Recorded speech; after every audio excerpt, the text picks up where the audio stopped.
Healing it for Steve. There have been plenty of games that remove pieces of this terrain, with strategy. Rainbow Six Siege, actual team-based shooter that one-shot headshot, doesn't really have traditional things outside of right shots, and it instead focuses on different types of area denial, intel, and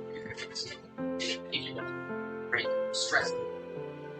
Players have been carefully protected age throughout a match, with the ability to correct mistakes with healings, approach, and ball. Offensive role isn't a step take. Certainly games that were emphasis on aggression and instead focus more on strategy and research and clever positioning defenses. So what? 今日も冒険頑張るのだ。Well, occasionally, I should not only be yourself, but hopefully makes your positions. みんな頑張れよ。 Filled with characters. いらっしゃい。 誰を呼びますか？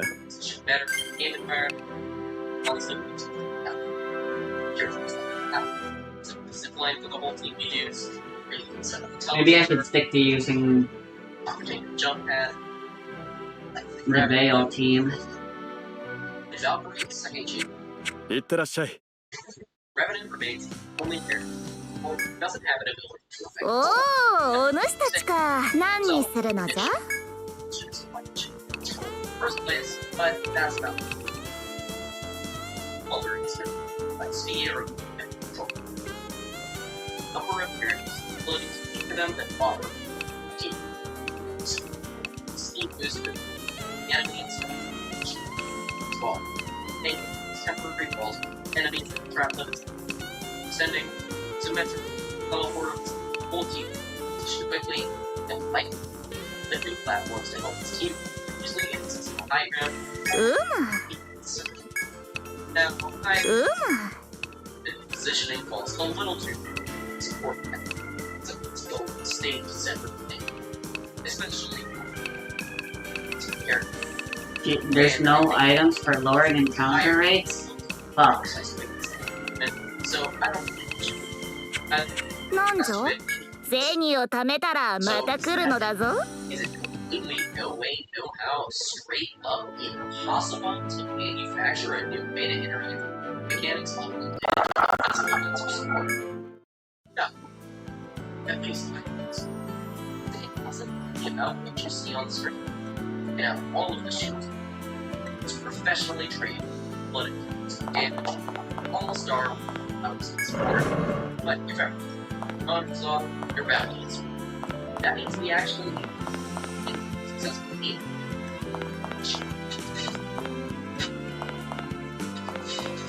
patience, absolutely. It's frequently used tools to automatize the character archetype class in video games that doesn't interact with enemies.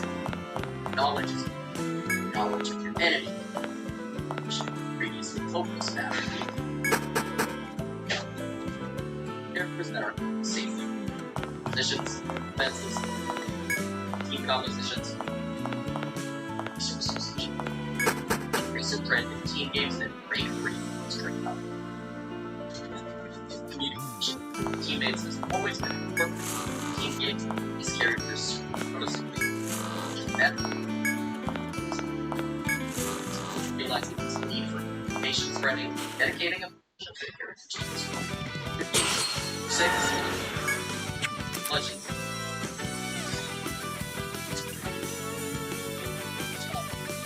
Now, stand up. Commonly seen cameras. Positions with safe distance. Now, sets up hard to spot cameras. Map. Cameras. Apex is primitive. By throwing across the map to spot enemies and relay that information. And balance. Sight. Cameras and trip points for all enemy targets by region and actions. This information doesn't just have to be missions. Overwatch is so packing these and well, so the sensation ability, yes, she gets to see a pack opponent multiple times. Loving the rest of the team track of the enemy's ult. But Apex scan areas of positions, but will also detect getting anything past the scene. これ聞かないわ。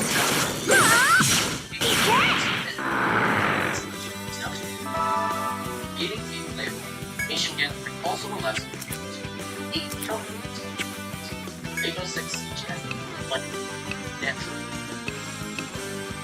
Beginning the first jam, stop enemy, threats, 9 damage, reaching, stop, no gather, abilities, no goodies, snooze and protect. For a over. Rainbow Alto, Ignoring. Characters, force-based ability to completely invisible. Vigilance allows areas the attackers completely safe at, assassinating stragglers or not. This allows you to walk straight through the enemy, slowly disabling traps and cameras from yourself and your team, especially rising. Preoccupied. This information gameplay is slow, accurate, but it's easy to understand. Damage, tank, much better. Players engaged, it's hard to know. さあ、こうって遊んで。へへ、楽勝は。 Active fight. Frantic, fast-paced game like Call of Duty. Cameraman watches from the sides isn't a good fit simply with it's and more tactical games, overreach, information gathering, support characters, this team fight so that anyone can keep enemies from themselves in positions and find you. Recon's class truly works in these experiences. Usually gained permanent or something close to it is this class shows. Quite calculated and precise, where constantly at its bits, slowly finding out enemy defenses, spotting these traps, revealing who's the bad guy brought to the fight, spotting the team this role's area of expertise. That's not to say real can't fast-paced game. Well, there's only it's close to it. Zara certainly puts in work calling out positioned enemies to begin to fight. A scout for that character which plays as a spot on patient. He uses flare guns in dark places for him and his team to see. Support characters and RPGs who specialize in sense, HP, weaknesses, or abilities can work if that information is explicitly designed to be ambiguous to even the most players. So, is Recon the perfect class we've been looking for? No. But also yes. In games that has vision and the lack of it is gameplay, then it can absolutely work just as well as offensive defensive friends. But it struggles to playing games that don't hide much player or in games don't hide information tends to be less rewarding than straight up. But what do you think? Recon ever join the ranks of Christmas? Something else that I didn't even mention? Let me know what you think of it. Especially the Yep, it's my first completely non-fighting game-related piece of content. That up, it's been an adventure. See you in the next one. Peace.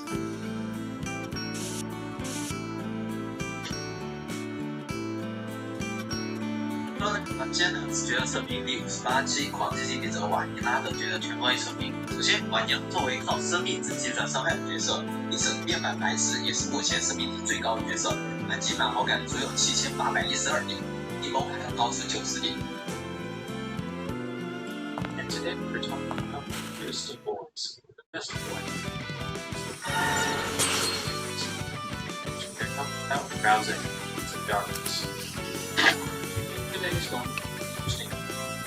Not only be talking about the past, present, or browsing, also potential implications behind the society, filtering prophecy itself, and the dichotomy between lighters and darkness. We're talking about browsing. It's pitfalls and information that simply cannot be answered in the context of the game's conclusion. Because of this, we push to fill in the gaps of these pitfalls to arrive at our conclusion. Sometimes we give false assumptions on factors considering browser's life, so taking the understanding that do not for sure that these outcomes are certain. No matter Then, let's begin our analysis of Rouse, Prince of Darkness. Rouse is based on what we know about darkness. There are inanimate objects which the contact found. These things could be physical, like stuffed animals, giving ethereal and expand emails. So, this means that Rouse does not have life. Might not even have a soul. This could be symbolized by his attire. As we can see, there is a black spot on his clothes, shape of a soul. We do not have an example of a black soul, so assume that Rouse is without. Rouse has a previous history, aside from that she stayed secretly in Castletown for Prince Susie to arrive. The initial reaction to this would point towards Rouse being in this place for a very long time, but I would argue it's the exact opposite. Some dark balance within the supply closet on Earth is a school. Sooner or later, this dark world can be discovered an accident. Considering the supply closet, Oh boy. stock supplies. Oh my. Not like social ideas themselves, and holds a very exciting motive. And truly stable that Rouse is soul. I honestly believe the deal. Games. I know I can see it's a great understanding of Rouse prior to chapter 1. Detailed Rouse games. That's the Rouse is. Chapter 1. Let me accept it. Fair. Should not be so much disappearing, as well as Rouse's knowledge about Chris with orphans. The only detail that stops me from his theory is Rouse's design. Every example of darkness, you can see that their physical characteristics are in the ground result of their counterpart, like the same rule apply to Rouse, and it should be read instead of green. Actually, I would expect Rouse to have red spikes and horns all over his body. The actual to determine how much of the physical object consists of dark hair, very vague. I could actually see Rouse horns, but maybe something else. It would be crazy to gloss over the fact that Rouse looks like a bird master, says Rouse. Technically, so much that the part I could see in the picture password himself. Perhaps it was a picture password for screwable numbers. Aside from Rouse and Buzz, no one need to go over concerning his past. Isn't Susie sure?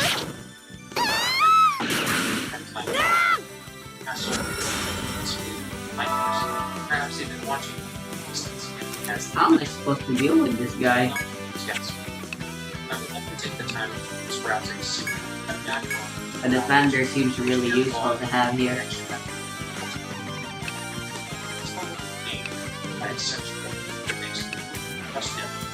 While I don't agree, I understand why some people would have this belief. Rouse is naive to things like complex social interaction, understanding perception, integration, passage of time. Rouse suddenly becomes an expert whenever you ask him a question regarding things like darkness, nightmares, and relationship between the two. Doubtful prophecy, and uses Alzheimer's.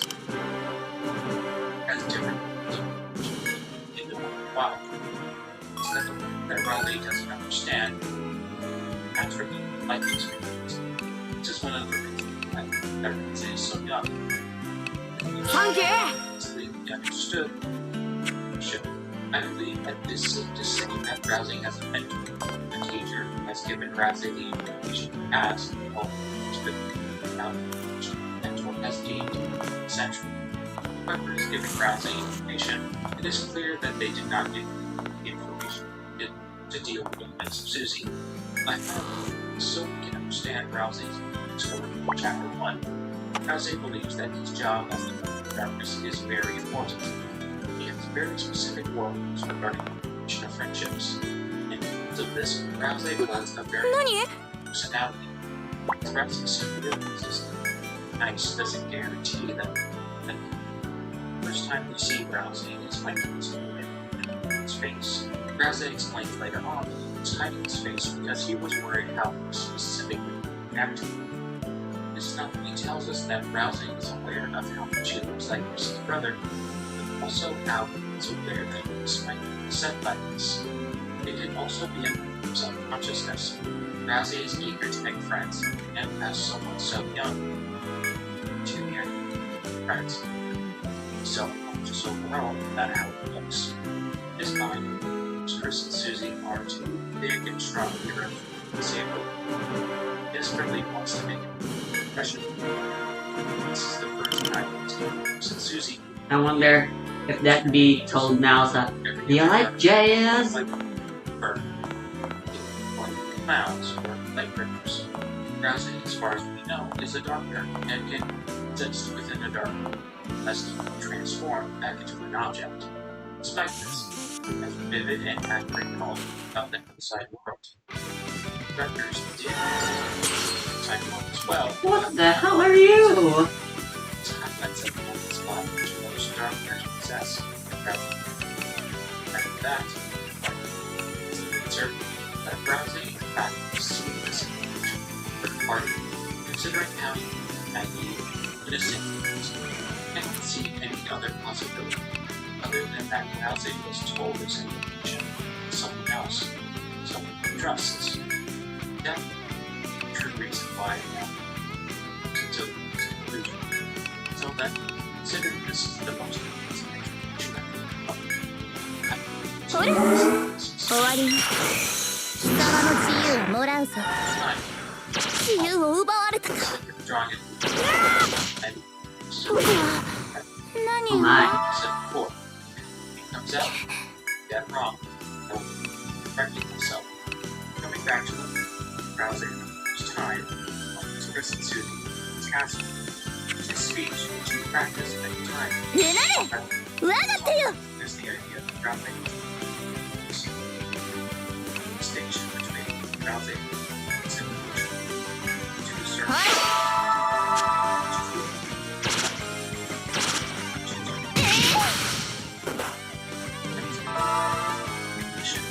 also take what he says with a large pinch of salt. Rousey offers to explain the prophecy to Chris and Susie. Have the option of creating a responsible for cutscene flights, or take note of skipping cutscene altogether. Misunderstood. Rousey is never anticipated. 自由を奪われたか。いや This is exactly as Susie is too upset to his words. The scene first shows his identity. 終わり。いや Especially considering they just met. They didn't show Yes. Susie not having any interest in the prophecy whatsoever, he still shows interest in her safety. Rousey is now completely altruistic. If it wasn't for the fact that Rousey wanted Susie to take part in the prophecy, his concern for her would be labeled as selfless. Rousey is, by all accounts, a pacifist. He tells Chris that the way they treat him affects how the story can end. Also specifically explained to us that if we want the pacifist ending, despair. Rousey is the tutorial. He references buttons on your controller or keyboard, and more importantly, he references the ending of the game. There is one and possibly two explanations for this. Either the person who has been mentoring Rousey is aware that this world is a game, and Rousey is just parroting things without knowing what they mean, or Rousey himself is aware that it's inside the game. Rousey, for example, we can assume it is the former. There is always the possibility that Rousey has been aware of this and has simply accepted it. I am more inclined to think that this is the case because this would explain his behavior during the aftermath of the Spanish fight. After learning his true nature, that he is a pawn in this game, Rousey adopts this blissfully ignorant coping mechanism. There is nothing he can do to change his fate, so he will simply accept it. Something that really strikes me about Rousey explaining gameplay mechanics is how blatant the tutorial speak is. Chris knows how to put on clothes, but Rousey still takes the time to explain to them how to put on ribbon and binding. When you start off a new video game, that game has a series of controls and systems which vary in depth depending on the type of game you're playing. Deltarune is a different breed of game, however. Deltarune is a game where the narrative and mechanics blend to become incredibly difficult to discern the two. How much of what Rousey is saying should tip us off to him having forbidden knowledge, and how much of that information is given to us simply for the sake of the player convenience. Toby understands that anybody who plays Deltarune for the first time to be given information regarding how this game is played. Rousey is the chosen vehicle for this knowledge, but is this choice made so that the player can be informed, or is this extra information made to carry store significance? I think it is best for the deliberate saying of the given knowledge is forbidden knowledge. 私もやるわ The fact that he has this knowledge will store significance. While we're on the subject, let's take a moment to break down every single action of Rousey's story. Rousey begins with the basics, as he explains that during battle, your soul, the culmination of こ your れを mind. 試すか It seems as if the soul is something that Rousey knows about. Adding to the information he was given, the way in which Rousey explains the soul intrigues me. Rousey cites the soul as the location of compassion, almost implying that it's both these things that are only present within the soul, and use them if your soul to be removed. He then states that the fate of the world is also within the soul, but for this description, Rousey lowers his head slightly, almost as if he is trailing off, either remembering something or dreading something that is meant to happen in the future. Rousey starts you off with some training moves. Are meant to dodge a simple attack. If you dodge all of the pellets, Rousey will compliment. If you fail and take damage, apologize to you. No matter what happens, Rousey then proceeds to teach Chris how to attack. Rousey explains that fighting is unnecessary to then show Chris how to inflict harm for the sake of giving a lesson. This is a contradiction, and one of the reasons why I felt the need to reference the line between giving the player information and the establishment of future story implications. This is Deltarune, a game where certain characters reference gameplay mechanics without it falling under the classification as a breach of immersion. The direct reference of video game rules and phenomena in dialogue is done through specific characters to signify something that has set them apart from the others. It is no coincidence that the two other examples of this are secret bosses which possess incredible power. This secret power that they think inside the game gives them unspecified advantages over all of the other dark innocents. And I feel like Rousey is no exception. After the tutorial, Rousey is more than happy to allow Chris to attack every single dark enemy back to you, despite asking him to do it. Here he is showing it now. Rousey is against fighting, but for some reason he's not against showing Chris how to fight. If anything, I believe this would only embolden the idea of Rousey following orders from his mentor. Rousey does not believe fighting is something you should do, but because he must give a thorough lesson as instructed by his mentor, he shows you anyway. It's a level of information that has to reach the player's head for them to understand the gameplay mechanics. It would make sense from a story and character perspective for Rousey to admit a portion of the tutorial. It explains how to fight. However, it is within Toby Fox's best interest to explain to the player how to use the fight mechanics here and now.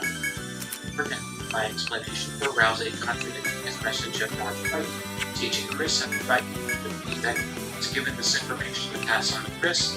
He may not agree with it, but it's something he has to do. Without this entire there's a lot I can map. Starting with Rousey asks you to attack the dummy. If you attempt to do this entirely, Rousey will apologize and explain that you must press the attack button again. Continuing to miss will begin to push Rousey's patience as he settles for you pressing the attack button multiple times. If you land the attack, Rousey will compliment your strength and playfully ask if you've done this before. Very interesting question to ask. Yes, it would be the normal interpretation to assume that Rousey is just being a boy, hitting Chris, but you have watched the series so far, well, I'm not settling for that. I think that Rousey is referencing Chris's familiarity with gameplay mechanics as a way to speak to the player, from a new player's perspective. Chances are, a new player might think that this is like an RPG, where you select attack, and action plays. Enemy takes damage. Soon, after the attack has been selected. If you were on your 7th playthrough like I was, you'd expert in the fighting system, and more than be able to hit a perfect attack every single time.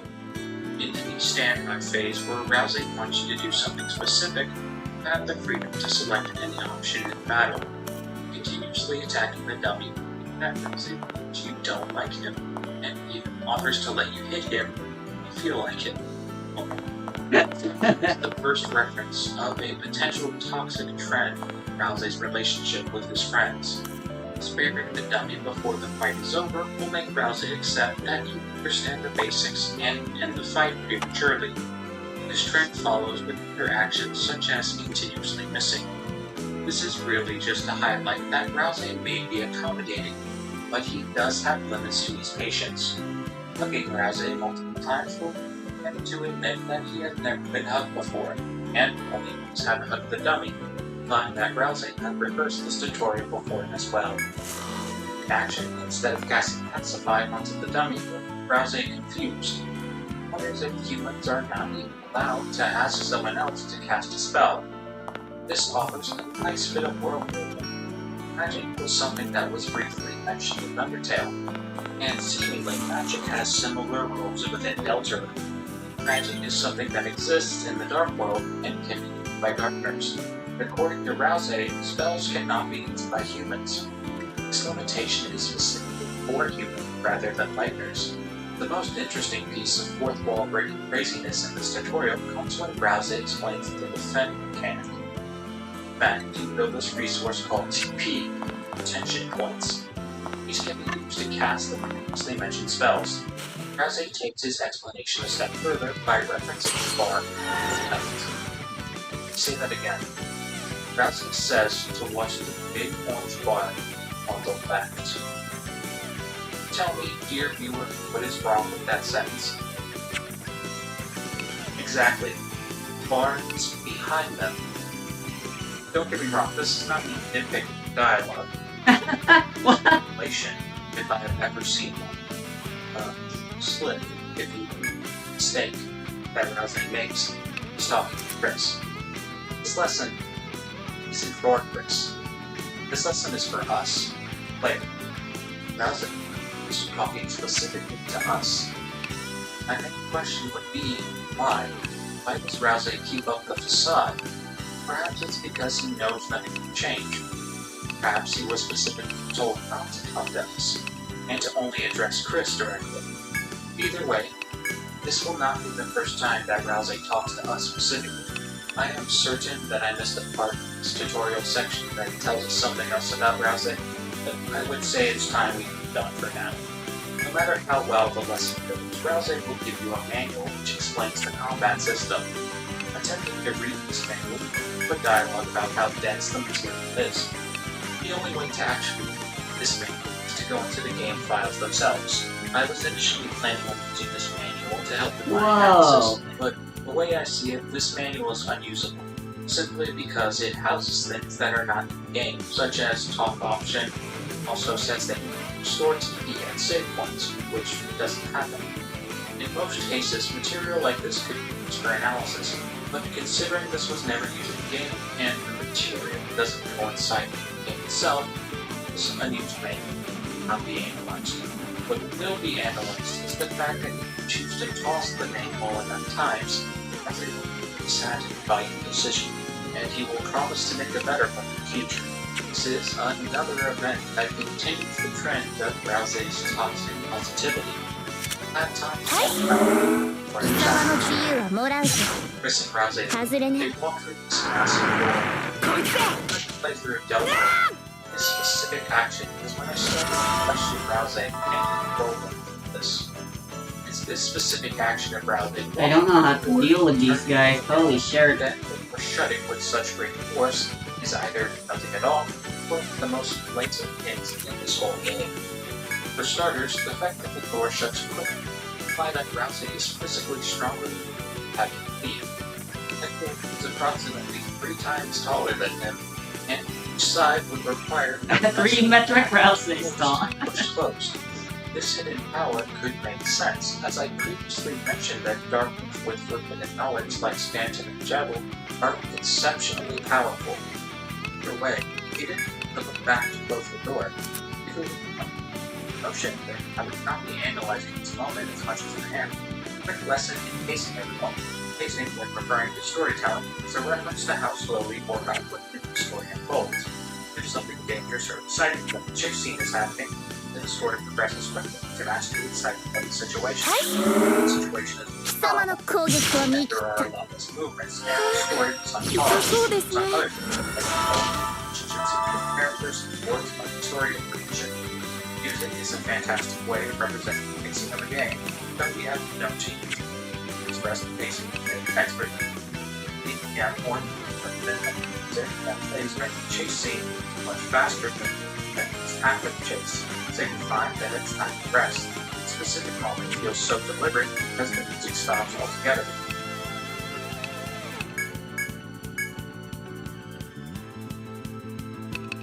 Rousey turns around. A second goes by.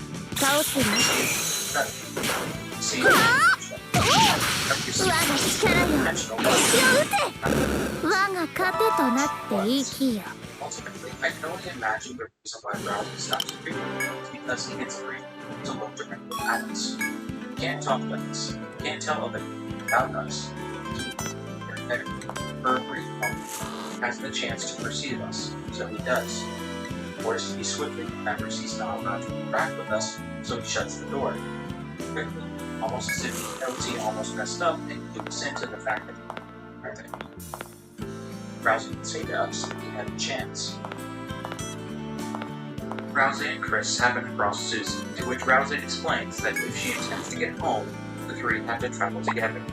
Rousey acknowledges that Susie wants to go home and needs the path to be sealed, so he explains that Susie can get what she wants by following them.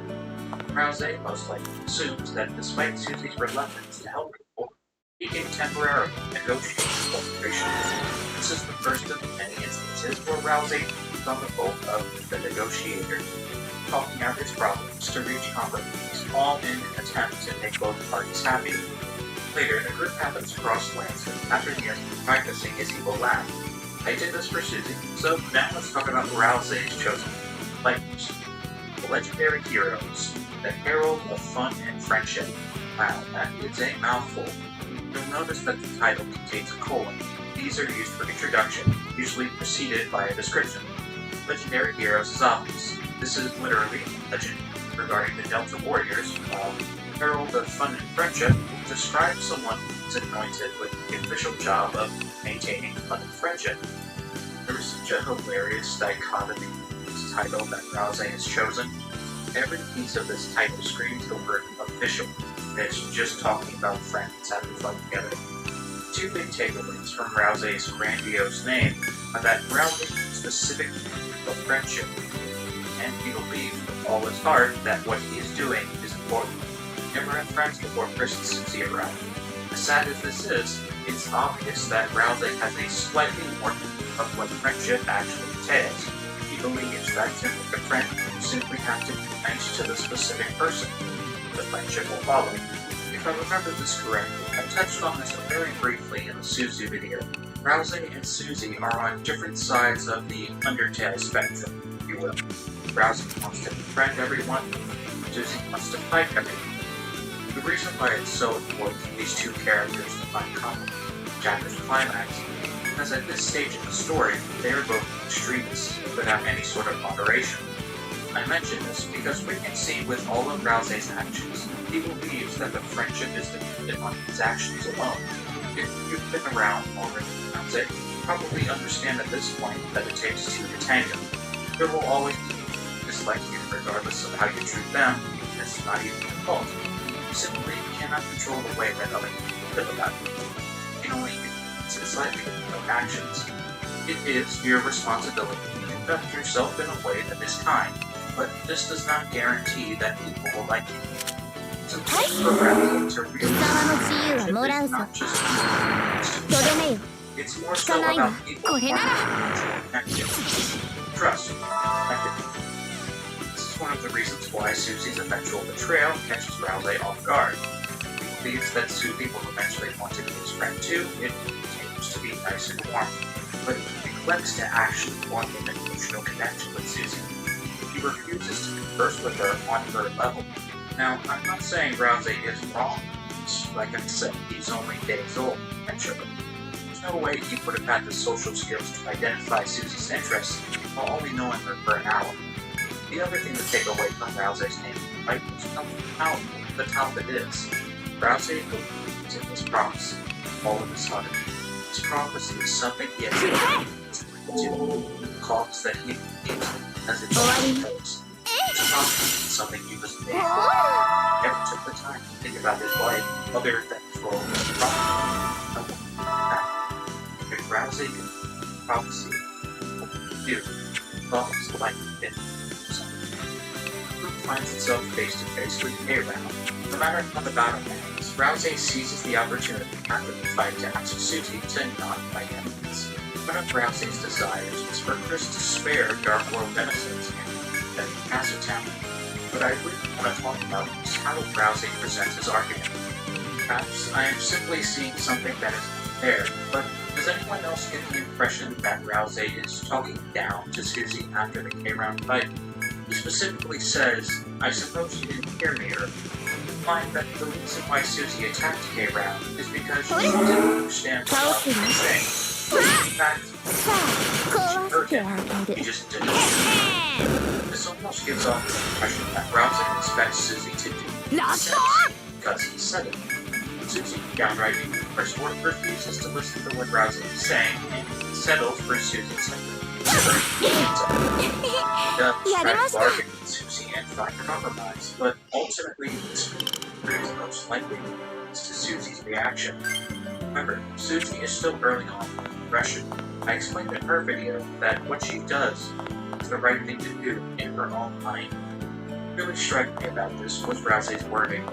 Whether you like it or not, you're a hero with the power to bring peace to the future. Start acting. Seriously, Rouse has come to the understanding that Susie doesn't like being a hero, and says that even though Susie doesn't consent to the title just given to her, she should act accordingly to it anyway. Oh shit, that's a lot of men. They were told what to think their entire life, but Susie is different. She's rebellious, she's independent, she's afraid. Rouse doesn't even take the time to argue that this is the right thing to do. This is something that is expected of all of them, and by that merit alone is why they should do it. After Susie switches sides, Rouse realizes that what he said made Susie upset, and it's the reason why she felt like joining Lancer. Keep in mind, there is no party here that is 100% correct. Rouse believes he was doing the right thing by sparing him, and Susie believed that she was doing the right thing by not letting Susie and Lancer create the Dark Fun game, Rouse maintains his strategy. Let's just be nice to him, Chris. He remains firmly in his belief that Susie will come out simply nice to her some more. Rouse continues to help Lancer and Susie didn't against him. This behavior Rouse portrays would be dangerous had Lancer and Susie opponents. Rouse understands that he's wearing a disguise and wants to design a machine to use against him, but he goes along with the plan anyway for the sake of friendship. Another example of Rouse accommodating is the effect where he literally hopes his enemies to hate him. Perhaps Rouse can't help but admire Lancer and Susie's cohesion, or maybe he'll steal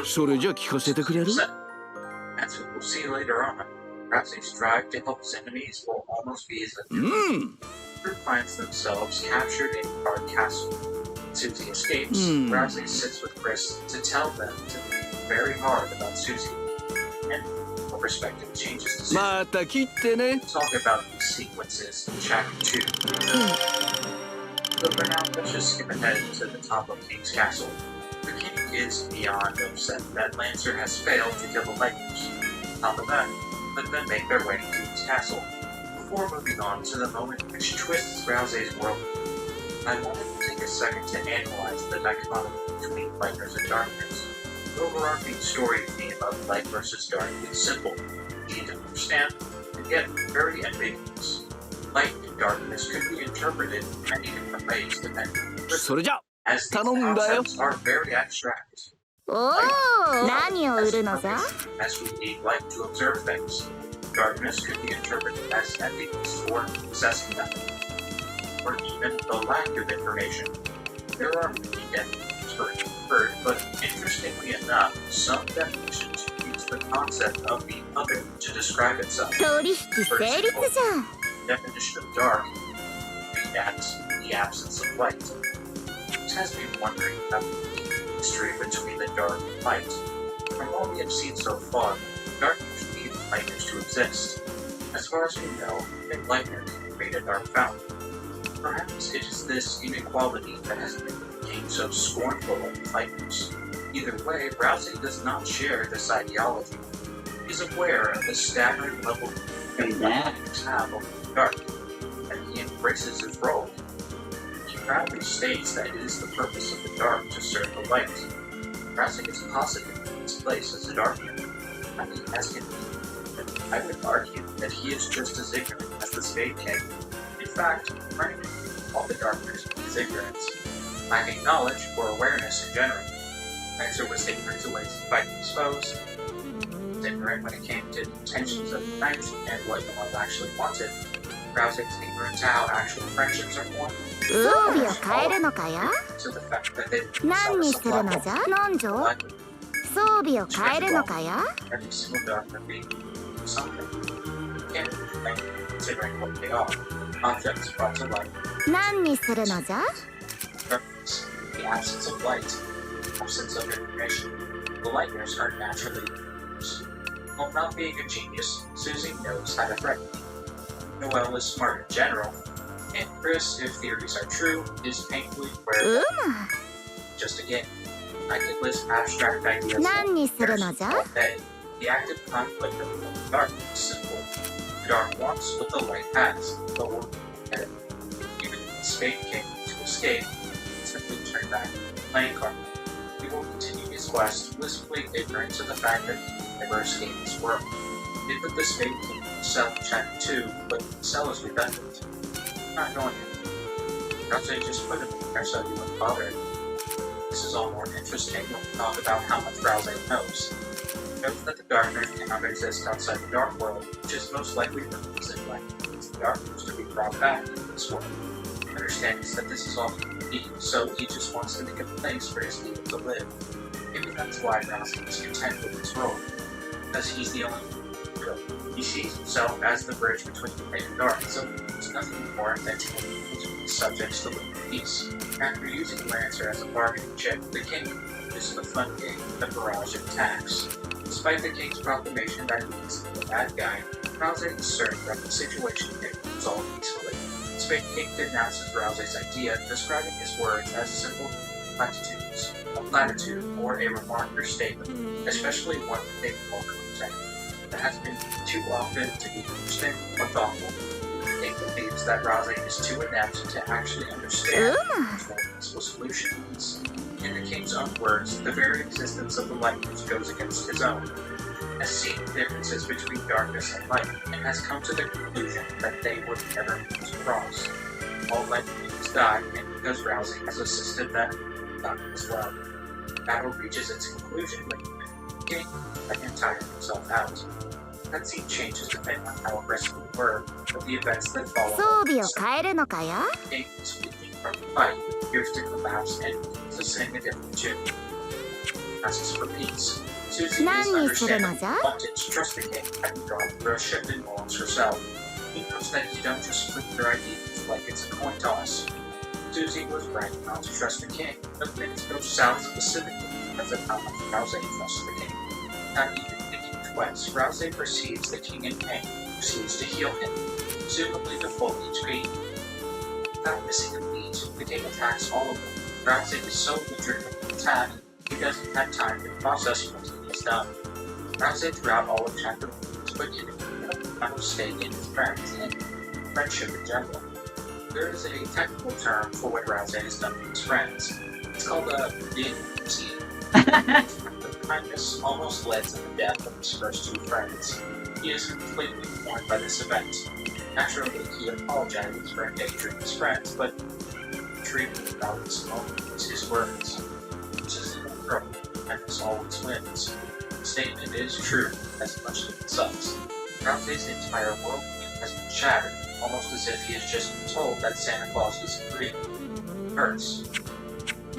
understands this, so she does what she can to calm him down. I really like the fact that Susie doesn't upset at Rousey. 何にするの Most じゃ cases she would aid in calming him. And she can see for herself what Rousey is going through, and besides, he's already punishing himself enough. Right before Chris and Susie part with Rousey, he stops them to tell them something. Rips off the bandage, and it is clear for everyone that Rousey looks a lot like the Dream household. Susie is completely shocked over the fact that Rousey looks a lot like Jor-El. However, much like every event before, Chris remains still. Now, let's take a moment to talk about the implications of Rousey's design. Rousey overall is cute, fluffy, and distinguished. Proper gentleman. 何にするのじゃさてさて何のご用かの To show everyone how much of a gentleman 毎度あり Great Rousey's design to そろそ again ろ来ると思う mostly over the fact that they'reなんだっけ anagrams of each other. This anagram is no coincidence, just how Deltarune and Undertale is also no coincidence. Deltarune contains pieces of Undertale rearranged from characters to なん concepts. だっけ Rousey is the same. Rousey has white fur just like Asriel, but Rousey has horns. Same, but different. I suspect that Rousey is aware of how he looks, how they looks Chris feel. This subconsciousness would only generate if Rousey had knowledge about Chris, their brother, and their relationship with said brother. Chris's feelings in mind, Rousey put up the smoke screen to not his feelings easy. Like many other things, we can assume that Rousey obtained this information from his mentor. However, it's truly of Rousey. Asriel. The old explanation of Rousey, so much like Asriel, needs to better earn the trust of the Lightners. Think about it. Whoever created Rousey had profound knowledge of Chris, and perhaps even Susie. If they were specifically targeting Chris and Susie to be the two Lightners, to the point where they would lock the supply closet doors behind them, they would want to make it as easy as possible for the two Lightners to trust them. They would have to be aware that Susie looks up to Toriel, and that Chris looks up to Asriel. It's much easier to trust a familiar face. と気をつけていくんだぞ Rousey has earned the trust of his new friends. In Chapter 2, the first time we see the Fluffy Prince, he is ecstatic over the return of his friends. Susie mentions how they were only separated yesterday, and Rousey responds stating he's never had to wait this long for his friends before. Even the most neglectful of player would now realize that Rousey does not have an understanding of the passage of time, or rather his scale for the passage of time is different compared to most people. Most people, a day is just a day, but for Rousey, a day is a very long time. Rousey's dysynchrometria, or his time, is not caused by anything physical. This, like many of Rousey's traits, is explained by the fact that he's so young. He has no frame of reference. The span of time that Chris and Susie have been gone, Rousey has taken the lead to make rooms for both of them. Rousey came a full decorated, furnished with custom doors to boot. It could be inferred that Rousey used magic to build them, but despite this, these rooms took an awful lot of time to build. So much time that I to discern from this gift that Rousey does not need to sleep. The Dark World seemed to be locked in a state of perpetual night, so I would imagine that they just sleep when they feel like it. He can sleep, he just doesn't need to. Lancer had a bed, but it was specifically for his bicycle. What I really want to talk about is Rousey's motivation for going through all this trouble. He says that he wants the Dark Worlds to feel like a second home for them, and can't help but envision Rousey sitting in his castle by himself, desperately waiting for Chris and Susie to return. Stunned from his loneliness, he gets an idea that would make it so his friends will never have to meet again. A kind gesture on the surface, but could have two underlying implications, one positive, negative. The first is based on the idea that Rousey has the ability to look like one. Rousey sees Chris's room and Susie's lack of her own room, and as a kind gesture, he gives them the room they wish they had. These were all things that Rousey believes they would want, so he gives it to them.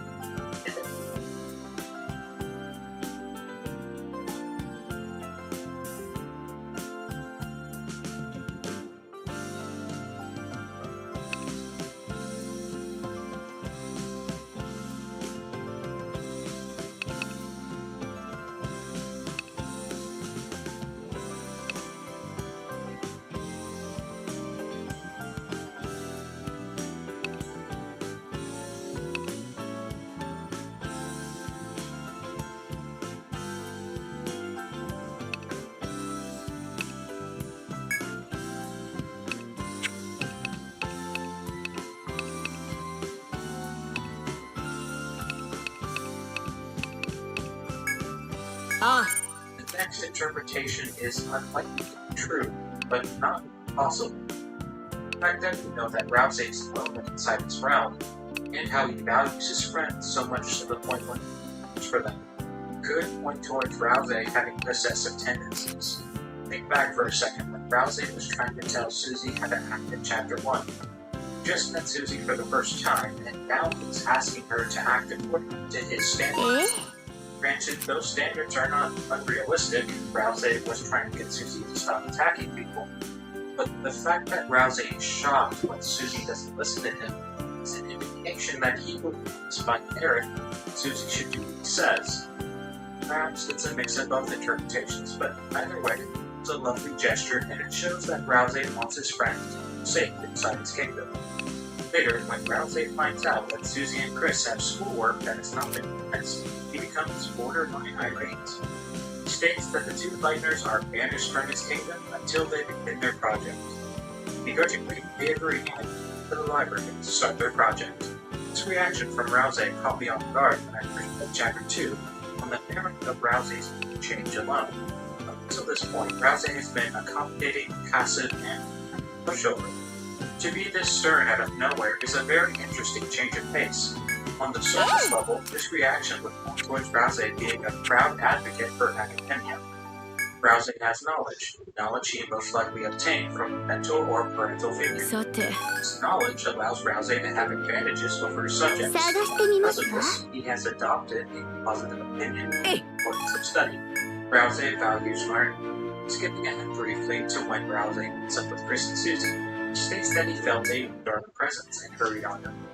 While the fact that Rouse can sense New Darkworld is an interesting detail, it is dwarfed by the fact that he can between Dark Worlds. And from Castle Town to the Closet World, one thing has been connected by the door.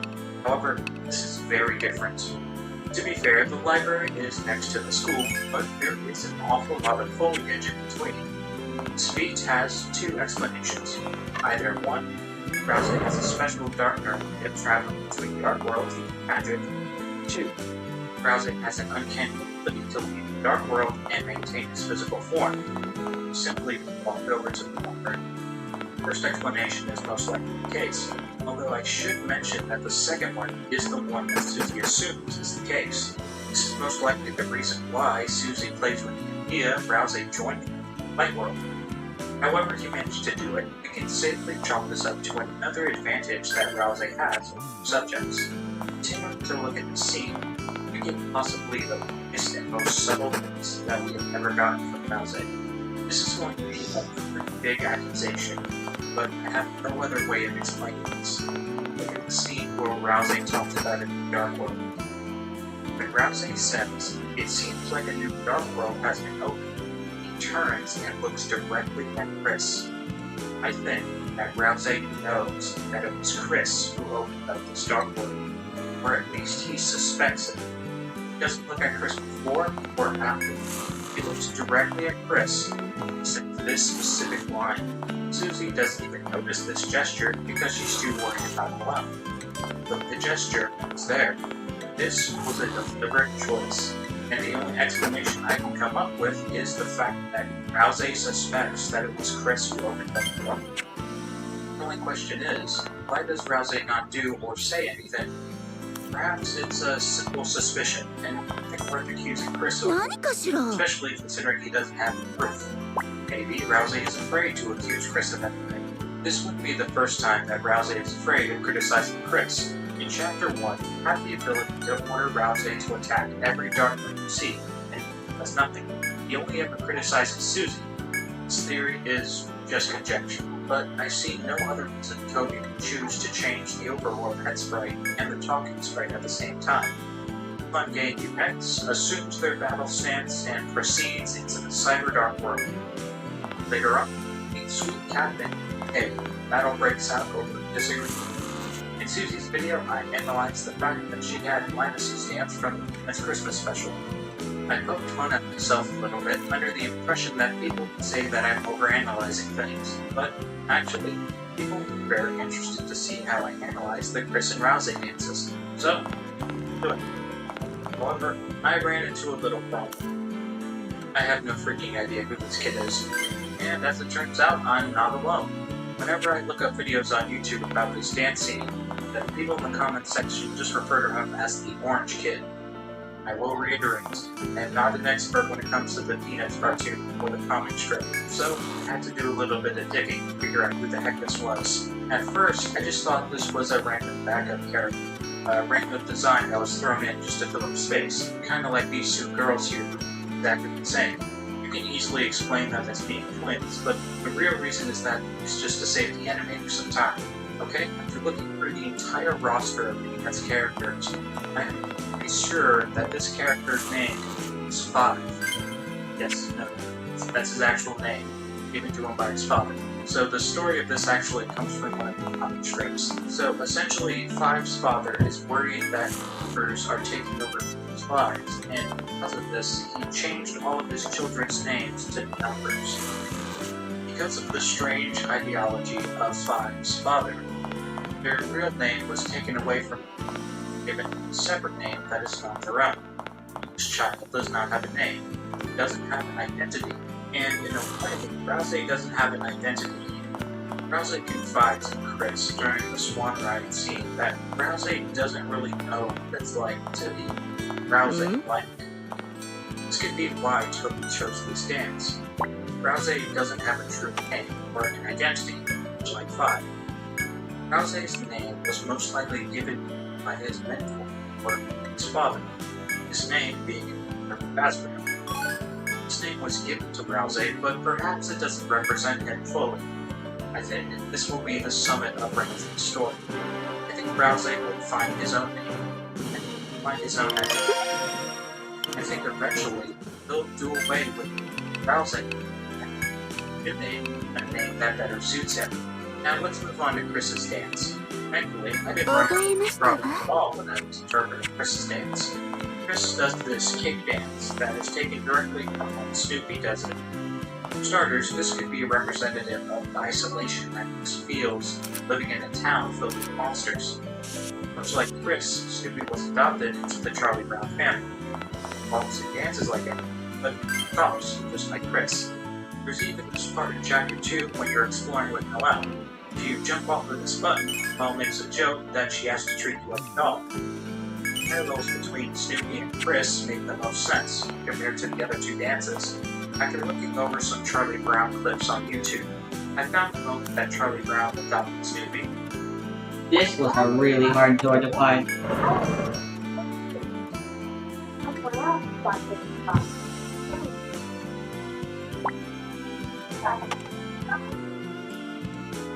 As it turns out, Snoopy was the last one in the litter, and on top of that, Snoopy had probably been adopted by another family. Turned. This makes me wonder if this ever happened to Chris. Perhaps later in the game, we revealed that Chris was adopted by a human family, but because they were at the top, brought back to the orphanage. 99% of the time, Chris is mute. Not the most interesting child on the surface level. Absolutely imaginable, adopting Chris and having trouble communicating with them. Or perhaps another interpretation is maybe Chris wasn't always so quiet. Maybe this event is the reason why Chris is so quiet. Maybe they were comfortable speaking their mind in the past, but now they're so afraid of being offended. They stay absolutely silent to eliminate any chance of offending their new family. Charlie Brown never cared that Snoopy was a huge dog. But I don't think Toriel. We are going to have to skip ahead quite a bit, as we don't get another character moment Rouse until he asks a tunnel of love. And in this scene, we have a lot to talk about. Let's start by breaking down the entire situation by himself. For those who aren't familiar, the Tunnel of Love is a ride that is typically seen at fairs and theme parks, primarily for the purpose of attracting couples. The ride is slow-moving, and with the addition of the swan-shaped boat, the intention of the ride is for the two passengers to share a very personal conversation. Swans are often seen as symbols of love and romance, and the addition of an asset, I think Toby's trying to say something. A story, poem, picture that can be interpreted to reveal the hidden, typically a moral or political. Swan is a representation of Rousey's feelings for Chris. He confides that just spending time with Chris is nice. The acid represents the dangerous underlying fate that could lead two characters. One slip-up, one mistake, send either of the heroes into a searing demise. Could this mistake be a piece of information that Rousey is withholding? Perhaps Rousey is sitting on information that could make Chris exceptionally upset. The acid could also be a representation of how Rousey feels like he must be cautious when talking to Chris. More broadly, it could be a representation of a potential toxic relationship between the two. I'm sure by now you've noticed this. Rousey never goes against Chris. Not once. Rousey asks Chris not to fight in Chapter 1, but no matter how he responds, Rousey is positive, as if he is willing to drop his morals for the sake of Chris. You can fight every single enemy Rousey in Chapter 1, but he only ever criticizes Susie. Rousey encourages Chris in everything they do, despite their actions. Even during the scene, Queen tells Chris to get the banana. Joke, but adamantly, Rousey declares that Chris would never do what he says. However, he chooses to get the banana anyway. Rousey stutters for a bit and pretends like it was just the right thing to do. It's very clear that Rousey values Chris. This makes sense. After all, Chris was Rousey's first real friend. Maybe in Rousey's quest to maintain his friendship with Chris, he is unwittingly creating this toxic relationship between the two. Because Rousey is so focused on maintaining his first friendship, he would never dare. It's actually impossible for me to get an encounter. Characteristics could also be a potential factor in this. As someone who used to be mute myself, it can be very hard for other people to tell how you feel. This kind of silence can put them off, make them feel uneasy. Rousey isn't necessarily afraid of Chris themselves, but more so losing Chris as a friend. They can share words, have a cozy moment together, but really at all, Rousey is worried that it could all just burn away. Gassy. Now on to the dialogue itself, where Rousey confides that he was afraid of making a bad first impression, so get away his face. He begins to say that he wants Chris to see, and then he starts to trail off, almost as if he was going to say something specific, but he decided not to. Rousey's preconceived notions of kindness always being rewarded with friendship is something we have touched on quite a bit already, so I won't go too much into that. But to literally talk about how it's changed. Rousey references Susie and how she's the exact opposite of him, still manages to make friends. He understands now that making friends is about forming close bonds with people. It doesn't always require that you have to be nice to them. Being nice helps out a lot, but really connecting with someone through their interests is a much quicker way to their heart. Rousey explains that everything is a first for him, and it's at this moment that I think how surreal it must be to be a dark, one and object, unable to leave your life, collected like a Pokemon, incredibly young, and somehow ready to know it for yourself. I wonder that you go crazy when you realize how small their world is. Right after Susie enters Noelle's room, her escape on the Ferris wheel, we are left outside. Our perspective is tied to Chris. It's in this moment, much like the moment in Chapter 1, where Rousey simply tells Chris to focus on what Susie is doing. And, or, our perspective changes. We have the ability to see what Susie is doing, but our control remains firmly with Chris. It would also appear that to some extent Susie can still hear us, but with the idea that we are the soul and not Chris, this whole situation gets a little complicated. So complicated that to draw a conclusion, I'm going to have to assume something. Rousey is not talking to Chris. He's talking to us. The fact that Rousey is aware of the player's presence is not as much as a stretch as you might think. It's like the soul. Controls on your controller or keyboard, and there are even hints that he knows how the story is supposed to end. You'll notice that every single time we do this, it's during pivotal moments during Susie's progression. If we never saw the moment between Susie and Lancer, then the sudden change would take us completely by surprise. The actual mechanics of how Rousey is able to help us do this are unknown, but the fact that Rousey knows to do this with us during pivotal moments of Susie's progression What the hell? would imply that he knows the story. He has a script that he must follow. This could potentially be why he was so surprised when things went wrong, so bring Rousey. Talk about that in just a moment. Finally, we arrive at the ultimate of progression, the epitome of Eltron storytelling. Subtle details you don't notice until you figure.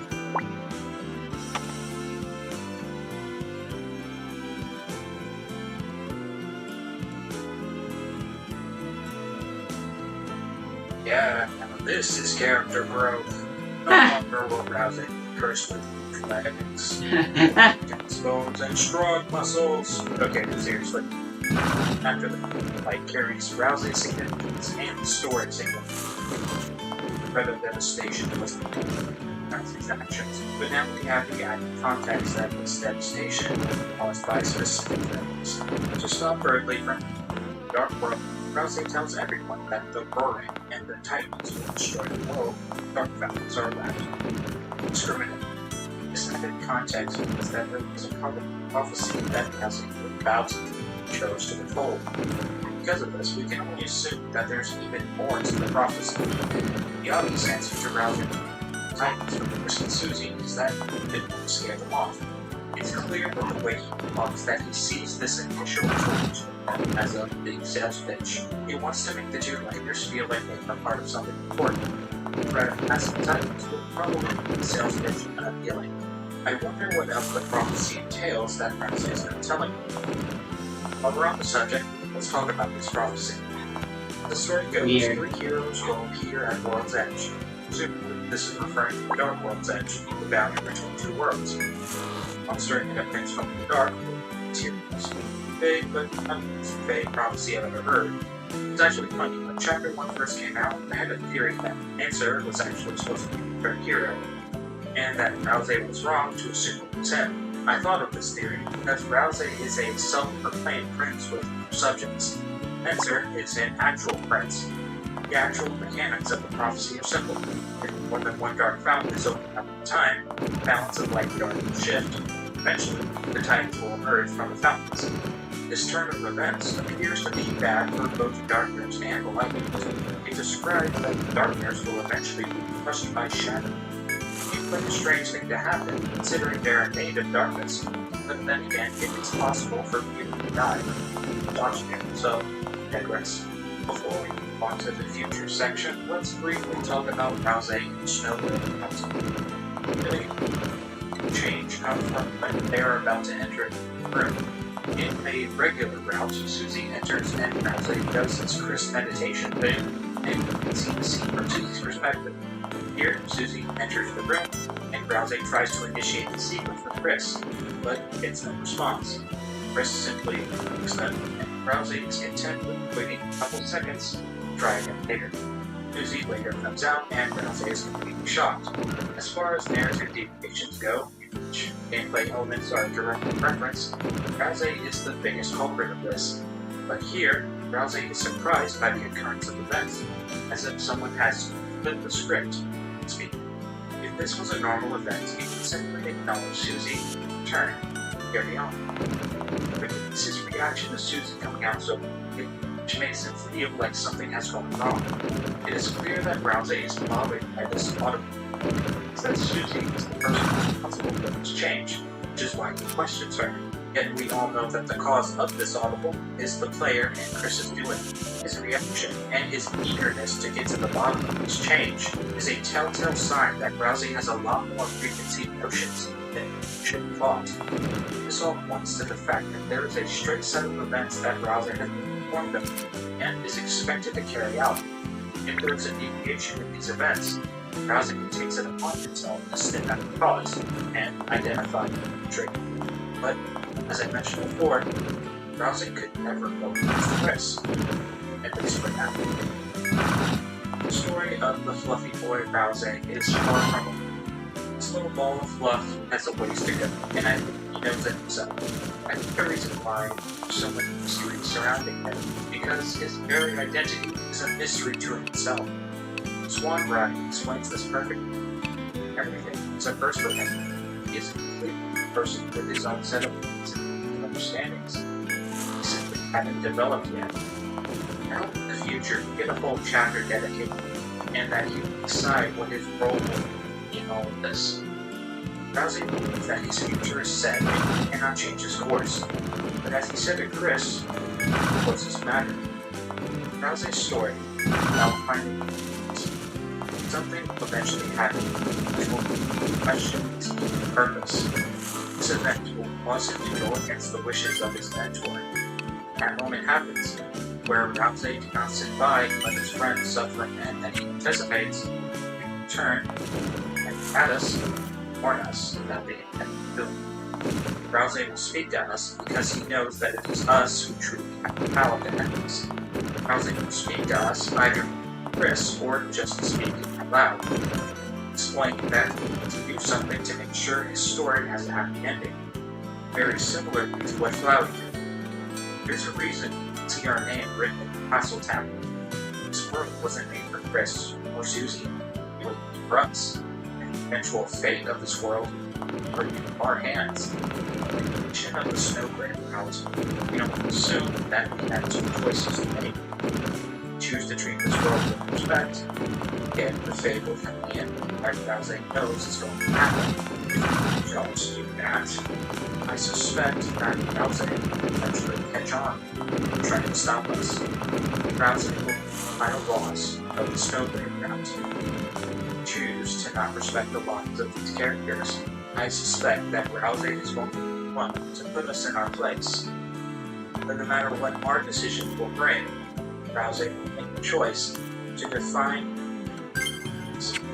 Rousey's story will be about identity, exceeding past your previously established limitations, deciding for yourself who you want to be, questioning the people who you used to trust. When it comes, I hope that Rousey has had a choice. Until next time, thank you all so much for watching. Bye.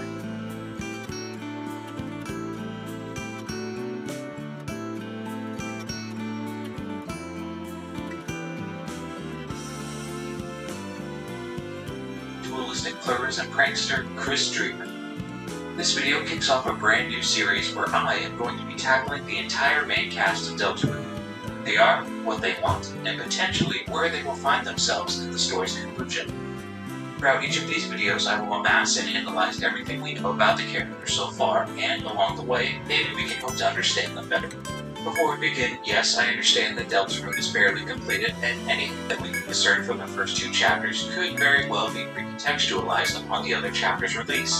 If this does end up happening due to some sort of story twist or plot point, then I shall make a follow-up video to account for this upon the game's release. Okay, that's not how water works, but okay. It's purely a character analysis series. Chris has always given me a fascination with who they are. To be more accurate, who they were. At first, Chris and Marhais is just your typical silent protagonist who we can use to interact with the game. Thanks to several context clues, the community has not only discerned that Chris has a previous history, but also the way in which Chris is acting right now is counter to the way they acted in the past. Well, it's what informs us most regarding this previous history. Given all this extra information, the community has also discerned that the player is a separate entity to Chris. I have broken this video down into three main parts: the past, the present, and the future. Each of the videos in this series will follow a similar format. The titles of these sections are self-explanatory, as they describe who the character was prior to the events of Deltarune Chapter 1, how they respond to the events of the game so far, and, by doing all of this, potentially theorizing about what the future holds for the respective character. Due to the nature of each character, I will have more to say in some sections compared to others. For example, Chris will potentially have the biggest past section out of all the other characters. Without further ado, let's explore the story of Chris Dreamer.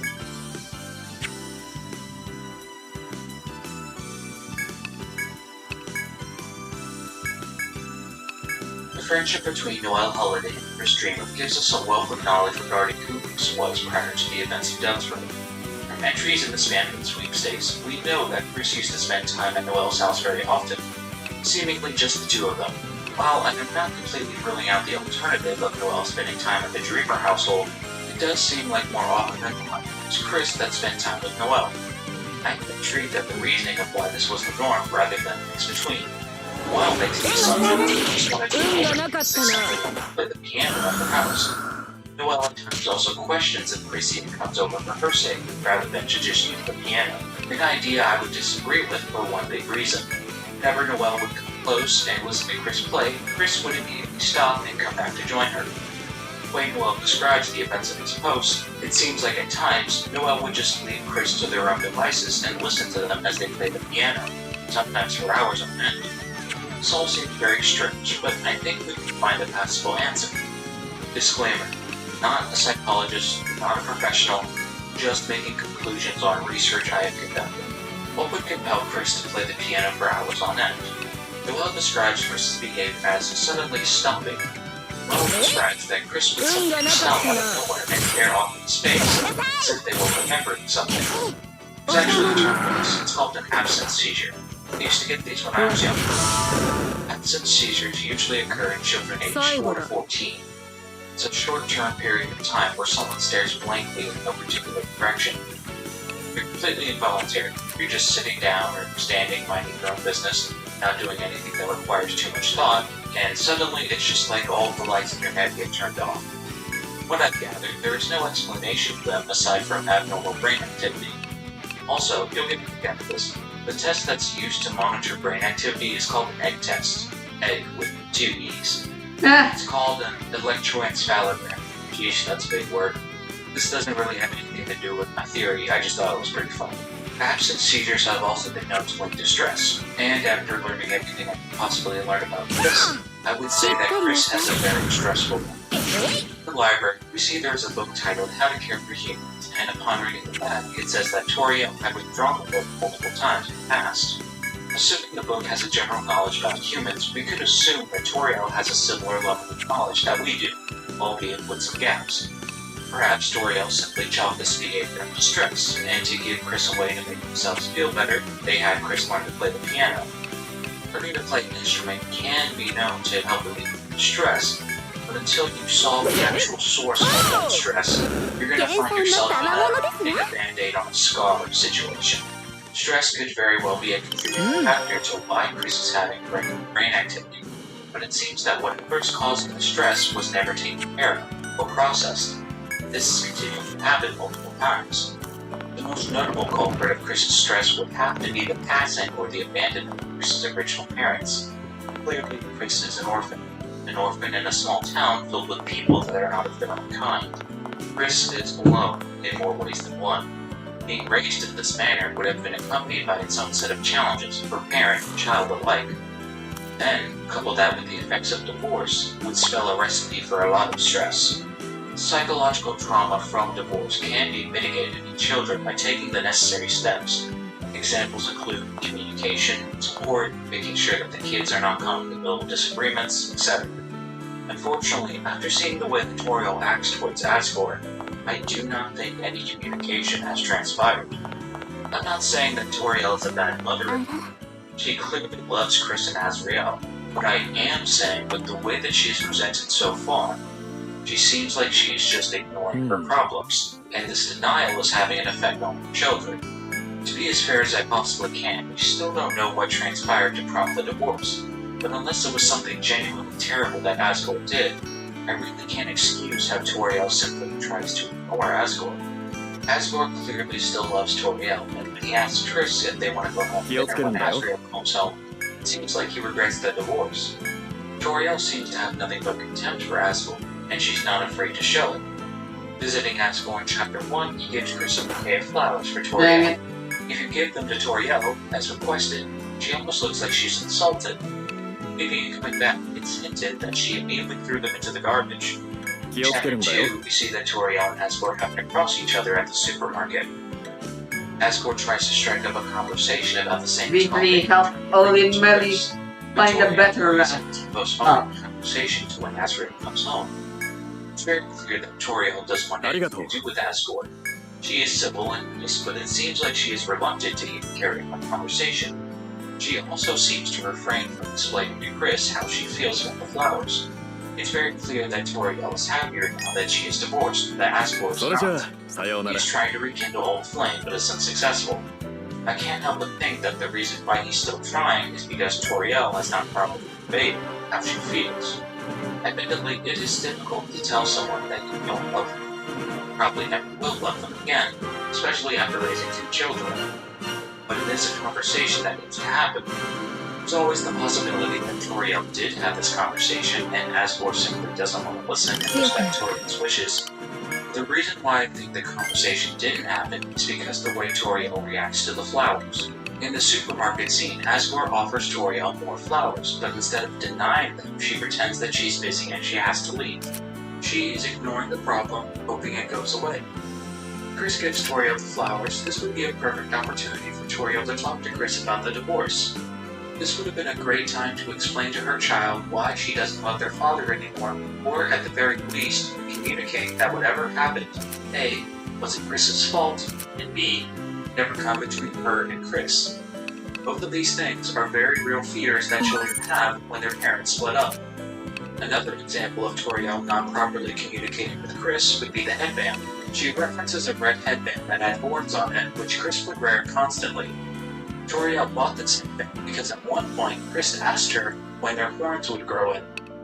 This story only reinforces Toriel's poor communication skills. It's nice that Toriel wanted to accommodate Chris's wishes, but the way it sounds, I don't think Toriel ever explained to Chris that they were never going to grow in. Again, yes, this would be a difficult conversation to have, but if this conversation didn't happen, then it could have led to some resentment. This seems obvious to us, but remember, Chris grew up in a town that was filled with nothing but monsters. Chris probably just assumed that they looked slightly different from their parents, but eventually they would grow fur and horns just like them. If this conversation didn't happen, Chris would have had to find out that they were a human all on their own. It could have been at any time.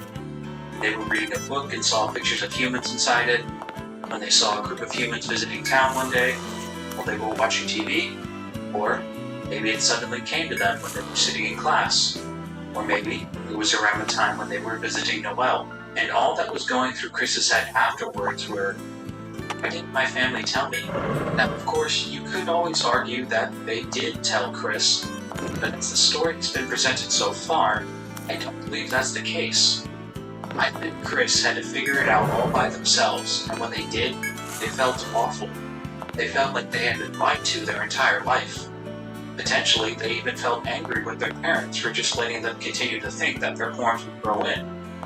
Now that we've gone over the meaty bits of Chris's past, I think I'll wrap things up with a speed round of things we know.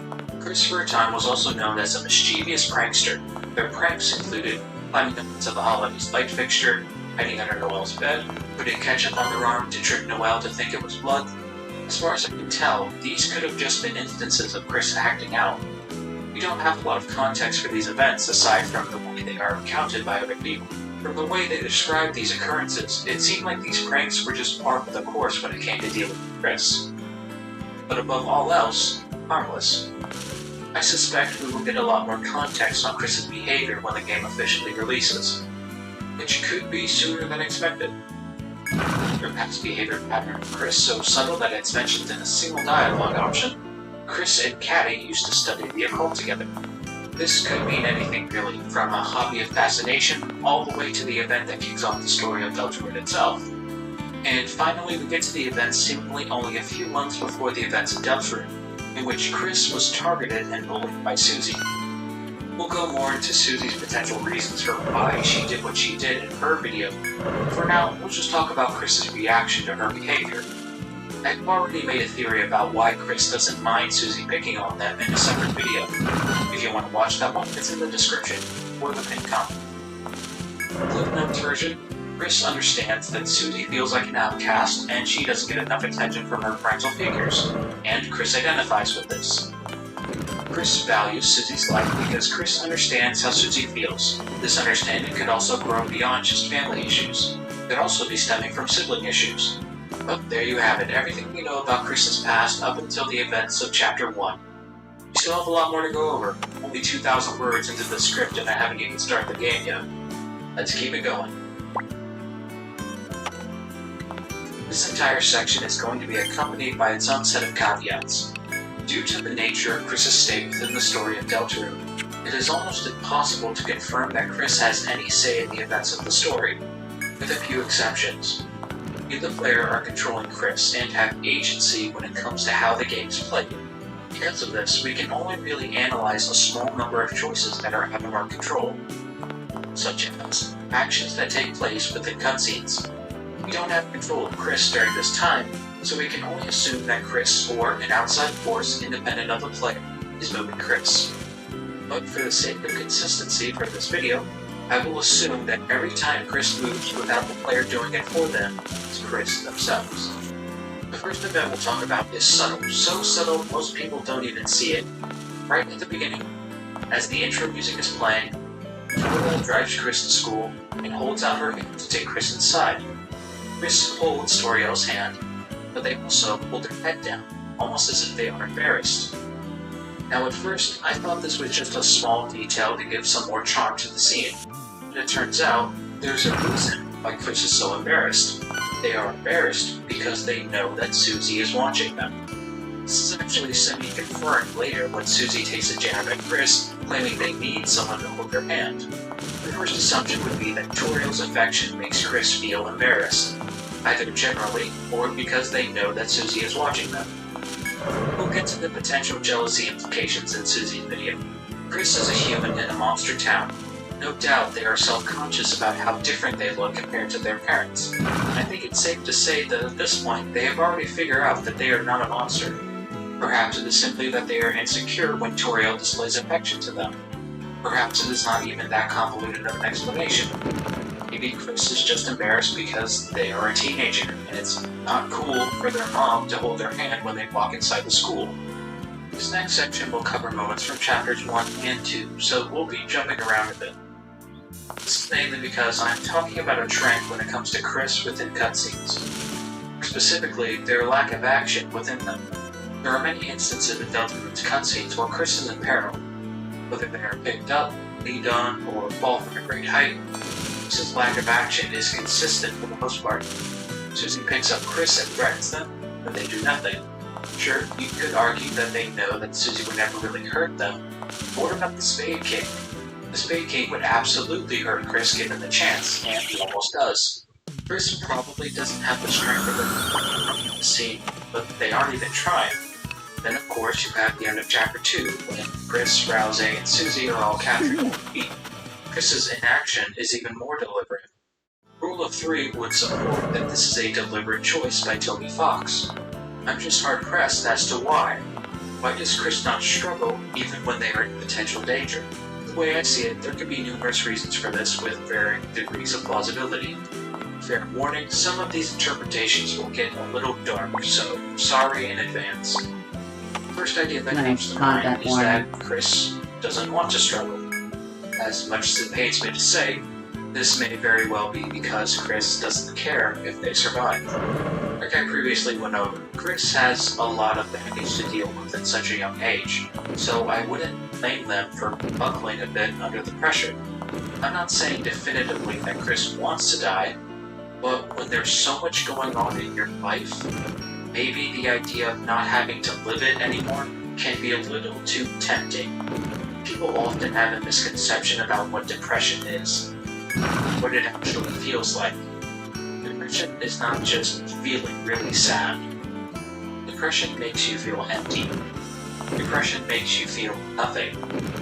Depression can get to a point where you feel so bad you just stop feeling altogether. It's like your brain's emotions shut down just to protect you. In times like this, it can be hard to knock somebody out of this state, even if you threaten them with mortal harm. The other interpretation is a little more meta.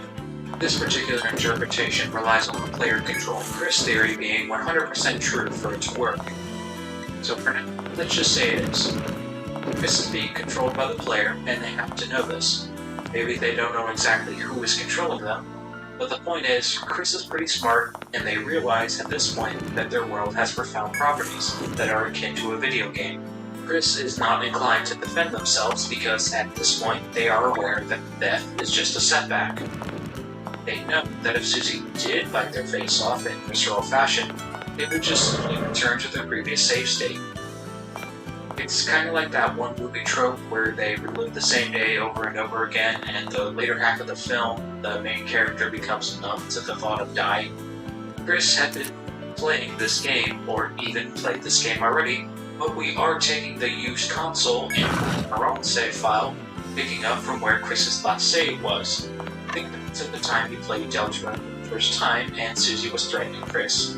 You were probably worried about Chris's safety, but now looking back with the knowledge you have, probably watch that scene and react just as nonchalantly as Chris does, because you know what's going to happen. This interpretation can be further supported by Chris's next action.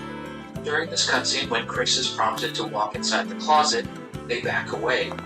First and more simpler reason for this is because Chris is simply afraid of the dark. The more meta interpretation is that they know what's about to happen. Chris has seen the inside of a dark world before, just supported by their save file already being there. Upon entering the dark world, there is a long stretch of time where we as Chris make choices, we defeat enemies, but for the most part, everything that happened is the result of the player's direct control. Chris and the player are separate entities, meaning that the wishes of one, the other, vary significantly. Like I said, unless Chris makes an active motion without the player's input, we will not be counting any of these events as falling under Chris's wishes. Not until the Spade Cake boss fight does Chris move independently again. I've said it before and I'll say it again, this is my favorite cutscene so far. The Spade King betrays the Lightners after Rouse heals them, and right before the King is about to attack Susie again, Chris leaps forward and saves her. We'll probably never know for sure if this would have been a fatal blow. After all, Susie does have the highest health pool in the group, but that's irrelevant. The point is, this is an active choice for Chris. This is what they want, and this is also one of the biggest pieces of character development so far. Despite everything that's happened, despite everything Susie did, Chris moves to protect her. Susie had made Chris the focal point of her rage, which manifested in her behavior. Even before the events of Deltarune, talking insults, threats, hurtful words, even in the Dark World, Susie continues to make Chris's life more difficult. Whether you play pacifist or aggressive, Susie used rash action to make the game more difficult. Not incredibly difficult, but still very much so. Chris stands by who they are, whether we control them or not. Susie can be obnoxious, rude, arrogant, or just plain old mean, but she is still. I need more water. I think I caught a cold. Mom left the house and I live on my own now, pretty much. Although Grandma's still here and she's the one in charge of my food now, since Lord knows I can't be taught how to cook, apparently.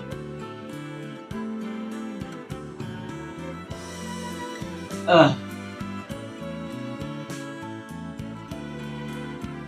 can at least prepare rice. Or be taught to, I mean. Anyway, Granny is very sick. She has a cold, and apparently Journal had a cold as well.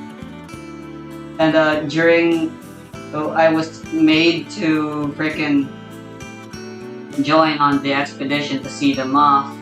And you could guess how well we have a big car, it's a van, but even so, it was like a whole bunch of people, and they were American-sized people. Need I mind? I wonder if Mom's also sick over there in Canada now as well. Then again, she's even dumber than I am, and you know the saying about stupid people.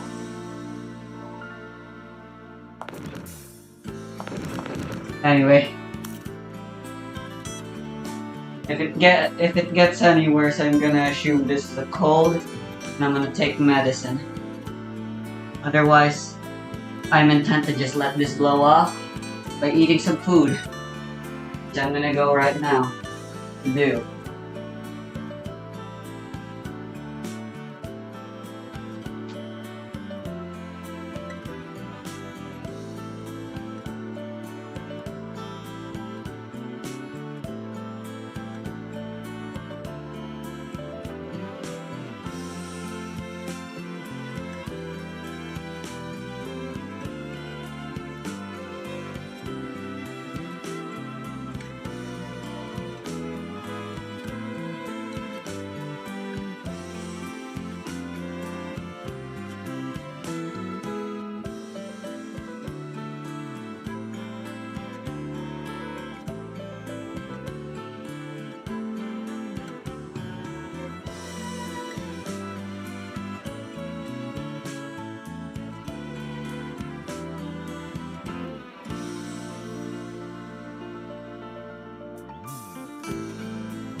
controller shut down.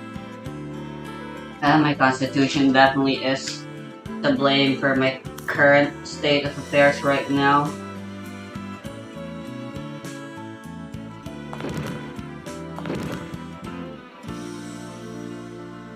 That I am certain of.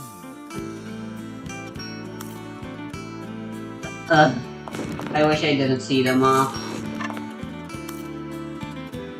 Could have spent more time playing video games.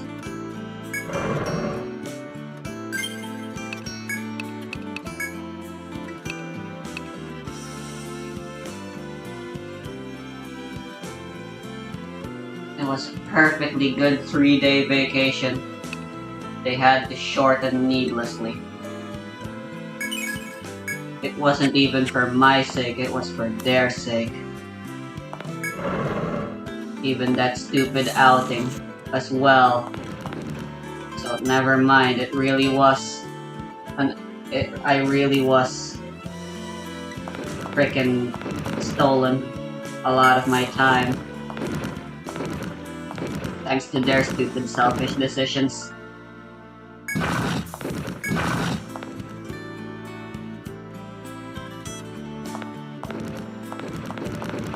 I have to assume this does something.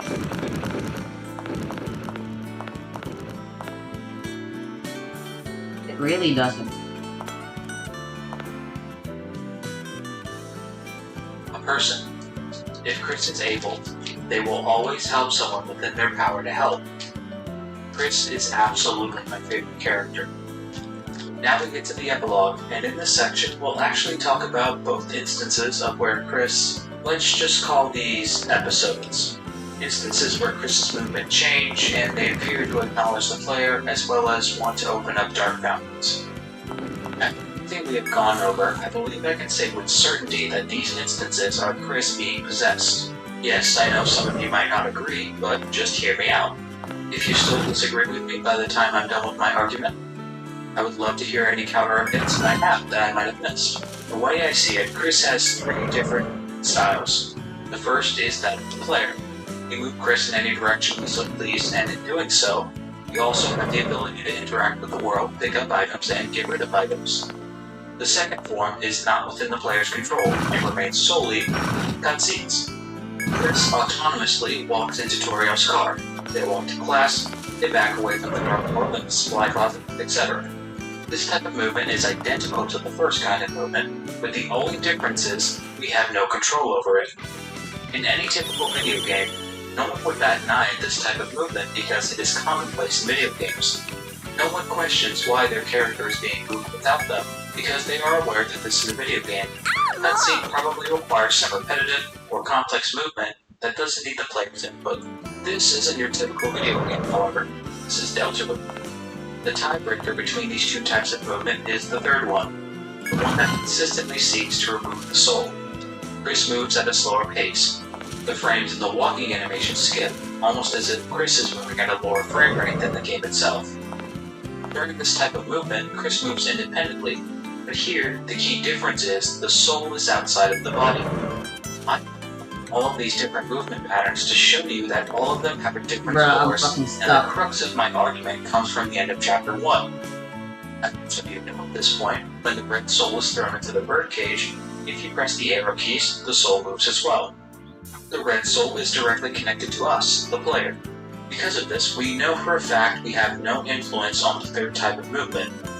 By analyzing Chris's actions during this third type of movement, we can discern that this is not what Chris would want. At the end of Chapter 2, Toriel has to call the police because her tires have been slashed. It is highly implied that it was Chris who did the slashing. Chris cares about Toriel, obviously, because she is their mother. Imagine what would happen if the next morning Toriel had to leave the house in a hurry.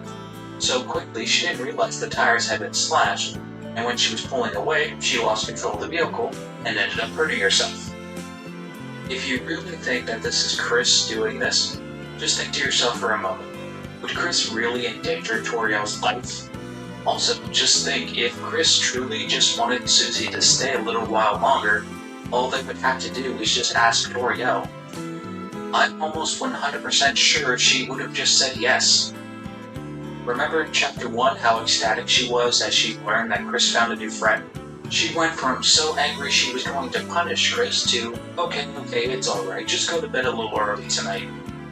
This third entity doesn't care about Chris or Toriel for that matter, and saw a fitting opportunity to get what they want by any means necessary. Within cutscenes, Chris moves independently, but Chris's movements are normal. These instances all fall under the second form of movement, out of the player's control, but walking normally, all frames accounted for. During the third type of movement, Chris slows, almost as if they are being told to take one step at a time, almost as if Chris is following a specific form of instructions, almost as if Chris is adhering to instructions from a line of code. Really quick, while I have time, let me tell you about a game called Alcor, an amazingly underrated game that has a lot of Undertale inspiration. Partly through the game, you learn about coding. Long story short, coding is just typing out a long list of instructions that a computer or a program must follow. All of Chris's movements appear like they are stemming from a list of instructions. Move forward, move forward, move forward, stop, raise arm, remove soul, throw soul at birdcage_object. You get the picture. This entire world is a game simulated on our computers, so why would we assume that it works any differently than a computer world? You should totally play Alcor, by the way. It's 100% free, it was made by one person, and it has a very compelling story. And that is pretty much it for the present actions of Chris. Yes, there are a few subtle movements like recoiling back during the Spanton cutscene or be closer to Noelle when Queen is trying to figure out who she is, but for the most part, these movements... Okay. I looked at the map, the walkthrough, and I know what to do now. I just saw the full map, and immediately everything clicked. are self-explanatory. I didn't bother analyzing these scenes because I think it's pretty much universally agreed upon what these scenes mean. Spanten startles Chris, and Chris doesn't want Noelle to be found out by Queen. And now we look to the future. I'm not here today to claim that I know what the future will bring. For all I know, Chris is the Knight, and they are trying to destroy the world because they hate the world or something. I truly hope that isn't the case, and I highly doubt that will happen, but whatever does happen, we could assume a few things. For starters, Chris will continue to look out for Susie, and vice versa. The Dark Fountains will continue to pop up, and some of them may evidently be made by Chris themselves. Chris, at some point, will have to face their past. They are human, and they will come to terms with this. They need to, and hopefully will sit down and have a serious conversation with their mother. This will probably happen around Chapter 3. I also feel like a conversation with Asriel is in order. It's clear that they used to spend a lot of time together, but ever since Asriel left for college, Chris and Asriel haven't been able to speak with each other. Chris will get their chance to make peace with their human heritage. They probably won't meet their biological parents, but they will come to terms with who they are. And there you have it, a full as it can be character analysis of Chris Dreamer. Next time, we'll delve into the mysterious and potentially depressing world of Susie, the Violent Tormentor. Hey everyone, I just wanted to take a quick moment to touch base about the audio quality of my last video. It was very good, and if I'm being honest with myself, a lot of my previous Deltarune theories have suffered from subpar audio quality. I finally decided to take the necessary steps to prevent that from happening in the near future. For starters, I got a new CPU cooler. My previous one was an all-in-one liquid cooler that had air bubbles in it, and I just couldn't get the air bubbles out for the life of me. So whenever I turned on my computer, it would make a sound like this. I've since replaced it with a much quieter Noctua air cooler, and I must say I'm very happy with my purchase. From now on, I will also be taking the necessary steps to create backups of my audio should I ever make an error while editing the audio. Something I absolutely should have been doing from the beginning. And the last step, obviously the most important step, is I'm going to be a lot less lazy when editing my audio from now on. Because admittedly, I have been pretty lazy when it comes to my audio editing. As of recording this, I just passed 2,300 subscribers, so I'm gonna have to start raising my standards. Otherwise, what the heck are people even subscribing to? If you have any recommendations for how I can improve my audio quality more, Wait a minute. thank you all so much for watching. Goodbye. This entire area is fucking optional.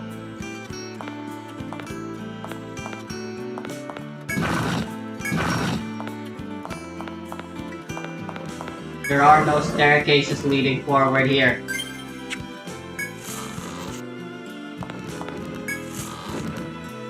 I have already discovered the way forward.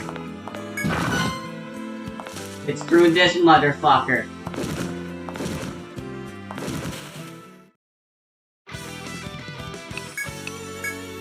I literally can't risk fighting you guys right now. Please go away. ダメでしたか。やった。 Ow. People, and welcome to part 2 of my Delta character breakdown series. Today, we're talking about the Savage Soul Serpent, so known as Susie. If you haven't seen part 1 already, it'll be somewhere down below. Like before, this video will maintain past, present, or structure. Susie before the events of Deltarune, how has she changed in response to the events so far, and knowing all of this, what will the future hold for this Angie movement? But first, addendum to the Chris video. I made the choice to leave out Chris's reactions to the secret bosses, on the grounds that the video was designed to discern Chris's motivations from her actions.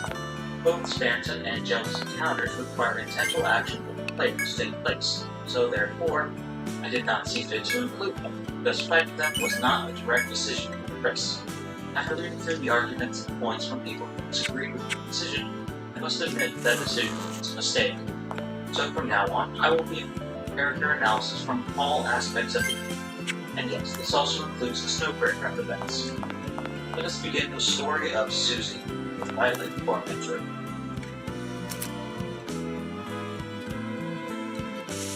Present moment, the majority of Susie's past is a mystery. So take this section with a caveat that we truly don't know where she came from. You can only make it. This mural likes to reveal the treasure's location.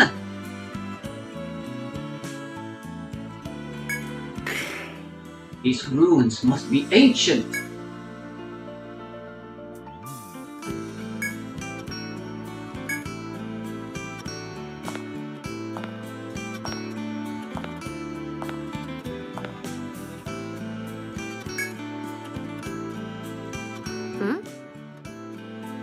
What's wrong? Can't read the ruins.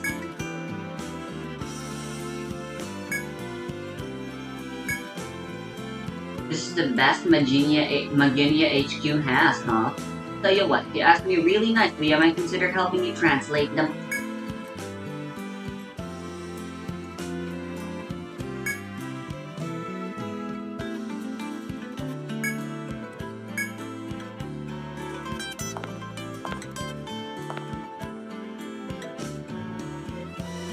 Who has arguments at 3 a.m.?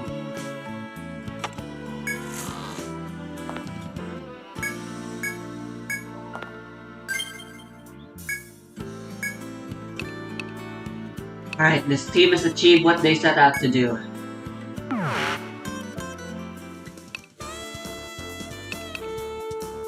The rest is up to Mara. いらっしゃい。 Actually, I never managed to mine anything, どうぞ。 gather any materials. So I'm gonna do that. With the definitive 気を gathering つけるんだ too. よ。 Oh, and they never bothered talking to everyone. Oh, いらっしゃい。こんにちは。気をつけるんだよ。どうしたのかね。気をつけるんだよ。おや、君たち、いやー、君そうでしょ？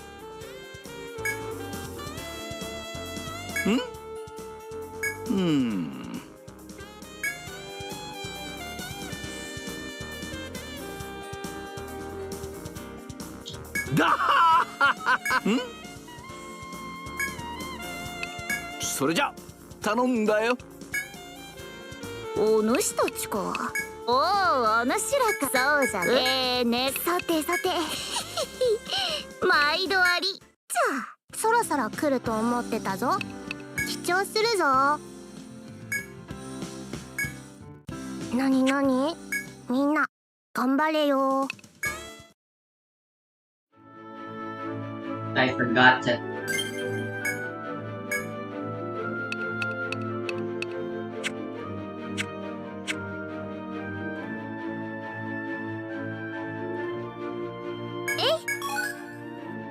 Assumptions. Our first glimpses of Susie's past come from the 探してみます States, わ。 where Noelle recounts her time spent with Susie's actions. Of course, I'm referring to the post from the original blog. She talks about Susie's harassment of Chris. Noelle refers to Susie's Hi. past, both the title of the post and the post itself. Noelle is well aware of Susie's name, as we see further down, but takes the time to specifically refer to her as the new girl. I'm almost certain this was an intentional choice by Toby Fox to let us know that Susie has recently moved to hometown, or at the very least is relatively new to the school Noelle and Chris are attending. Noelle goes on to explain how one day Chris and Susie decided to stay late after class. Chris more so because they were still asleep, but Susie seemingly had an agenda to carry out. Noelle picks up on Susie's intent, but leaves the room to watch as events unfold. A very interesting thing to do, that's all I'm saying for now. I saw my 探して friends みますわ。 and the only other はい、 person これはこっちもですわ。 absolutely wake them up so they can Yes. safely eat. どうかしら。あら、 That レア can't ものね。 Back to Susie. Susie wakes up Chris はい、こ and れ has は a conversation with them regarding their Was you really? Chris eats an apple scented gin. レアものね。レアゲッ Naturally, also reaction from Susie. She has noted several times It throughout sure the filled up game. quick. This really has me wondering if this is one of the reasons that Susie hates Chris. Susie sits at her desk all class and sits behind a computer, which smells like a sweet, delicious fruit. This only reminds her お of 主 how たちか。 she is. 冷やかしは許さ何を売るのじゃ。 Multitude of Susie then refers to the shampoo as apple flavor, implying that she will gin rather than use 取 it. 引何を売るのじゃ。 Susie takes a massive bite out of the apple. and 銭 follows を up 貯 with めたら Chris. また来るのだぞ。 Susie warns that she will be biting Chris if they keep smelling like apples. She wants Chris to stop using that deliciously smelling shampoo, so to intimidate them, she threatens a visceral demise. Much like in other instances, Chris is unfazed and, dare I say, entertained by Susie's threat. After not getting the reaction she wants, Susie doubles down and chucks the apple at Chris. Susie becomes more angry, proceeds to grab Chris by the hair. Get sick of you, freak. And as soon as that happens, someone might disappear. She'll finally realize how happy she was without him. Susie does not believe this. The very first time we see Susie talking about Tori, she gives nothing but praise.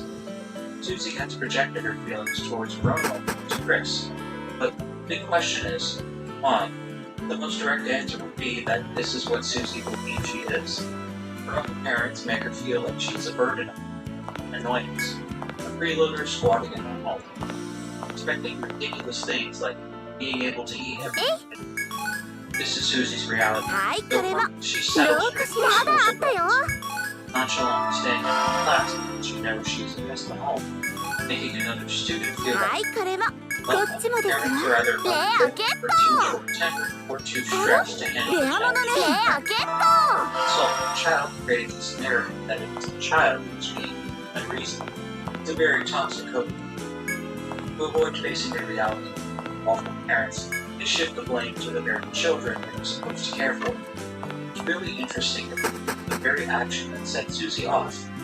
Obviously, she's upset that she isn't getting the reaction she wants, but she doubles down by throwing the apple at Chris.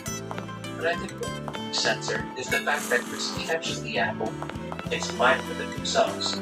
Not only did Chris have the reflexes to reflect it and to catch it, はいは he added on an extra layer of disrespect by taking a い。こ bite っちもですわ。 themselves. よし。 I レ think ア this ゲ fairly ット。ど unexpected うか beat しら。 caught Susie off guard レアものね。レアゲッ pushed her out to ト。 the point she was afraid of Chris. So, just to prove she wasn't afraid, she escalated back to violence. どうかしら。レア I ゲ got ッ this so much ト。ど more. うかしら。あ But ら。 fear is Yeah, what's I'm making gonna- driving close to Susie's actions, especially in chapter 1. This is the most notable scene of Susie's past that we have so far. Her remains are just bits and pieces, small but still useful information. In chapter 2, Susie is noted to be familiar with the いってらっしゃい。 called Dragon Blazers 2. a faux video game どうしたの series か within ね the Delta Group universe. Noelle was shown playing a game from the same series in the hospital in Chapter 2. At most, this is some situation that could lead to a candid conversation 気をつけるんだよ as they are both fans of the series. While we were on the subject of Noelle and Susie, I think it was very clear that Toby intends for these two characters to form a close bond throughout the game. It's also very clear from context clues that Noelle has a thing for Susie. Whether those feelings are reciprocated remains to be seen. The point of me highlighting this is to point out a specific component of Susie's character. Susie repays kindness, and Noelle shares a pencil with Susie. She remembers that kindness. 取引新製品がラインナッ See プされ another たのじ example ゃ is when Chris saved Susie's life, and Susie defends Chris moments later. Susie's loyalty is one of the most known qualities within her. Most people understand her as someone to be feared. 毎度あり The other kids are afraid of her partly because of Susie's own affirmation. どうしたのかね She failed to make friends, so she plays off of it fear to keep it distance. The 気を defense つけるんだよ a way that she can feel safe from scorn or humiliation. 君た They ち left the call. What I've gathered, it そ actually れじゃ seems 聞か like せてくれる behavior is What's not with people warranted. giving me poisonous While still stuff? inside the classroom in Chapter 1, Snowdrift Mm. tells you about this supposed saying which belongs to Susie. Suze, you lose. This piece of dialogue would actually support the idea that Susie did not figuratively throw the first punch. Snowdrift likes writing jokes, so I would not 案に切るよ Having a nasally throat really sucks. It isn't sucky in the way you're like having an actual sickness feels, you know? Where everything just fucking sucks and you feel like you're dying. どうするのかな But それじゃ more so 頼 that んだよ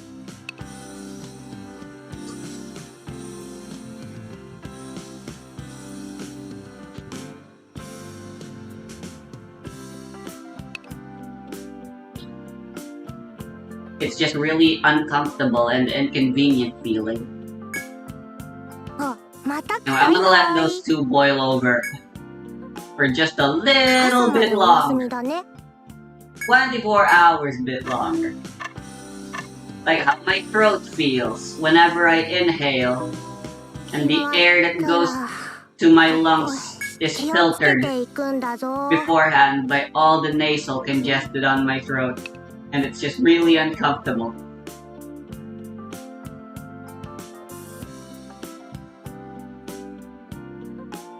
The air I inhale has an extra burden they have to catch in the form of nasal waters, rather than just going straight through the hole.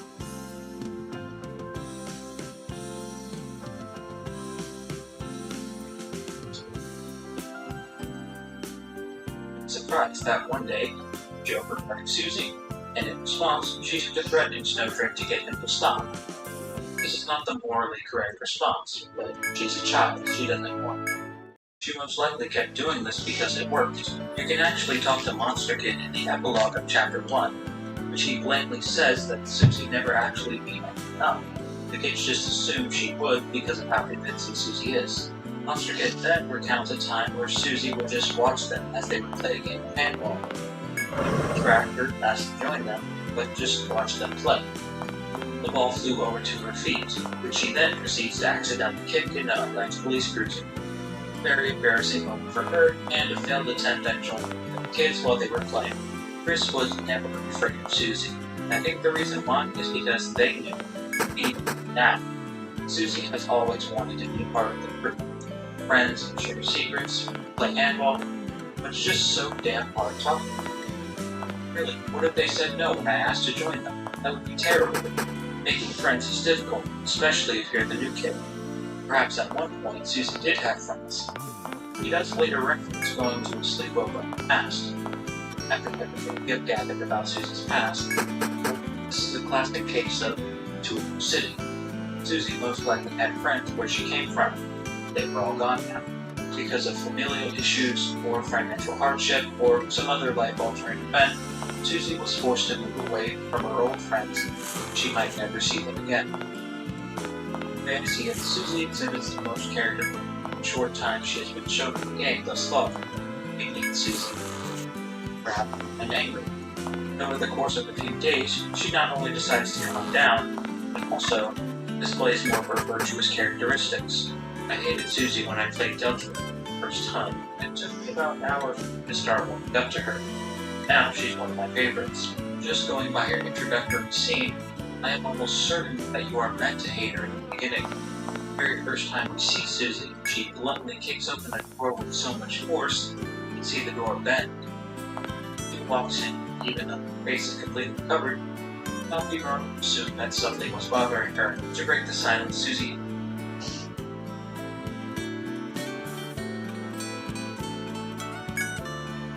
Oi. These runes are of no importance to us. We need only the treasure. Decode them all you want. I, General Mueller, will see to it that the treasure is ours. Where could it be?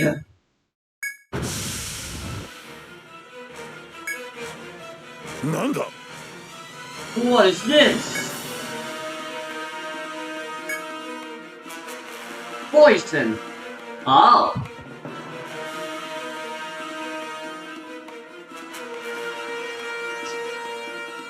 So that's why I keep getting all sorts of poison related stuff.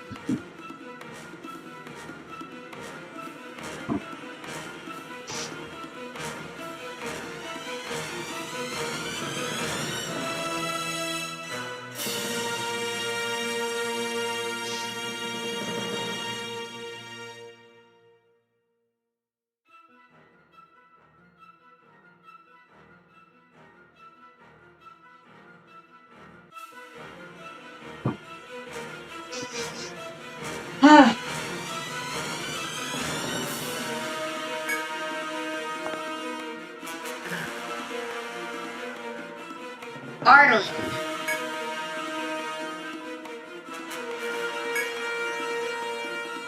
Spare us the act of charity. We have no intention of being helped by the seafarers. You sure are stubborn. 人を助けるのに理由はない。だったかしら。あなたたちが雇ってる冒険者が私に言った言葉よ。そう言って彼らは私を助けてくれた。だから今同じことをさせてもらうわ。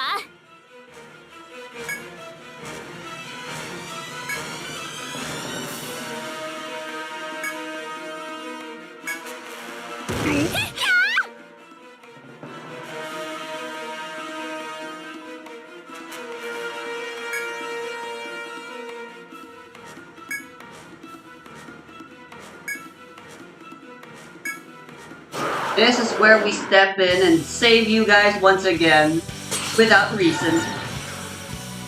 Mara boldly proclaims, as she raises her sword and commands everyone to attack. With her leading the charge, of course. Hell yeah, I get to listen to this black music again.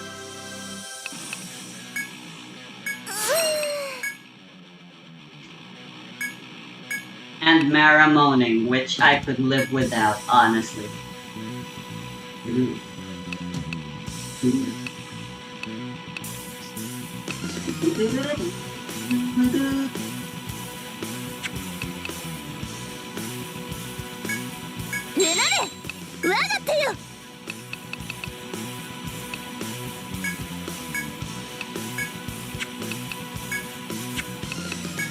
Dun, dun, dun, dun, dun, dun, dun, dun, dun, dun, dun, dun,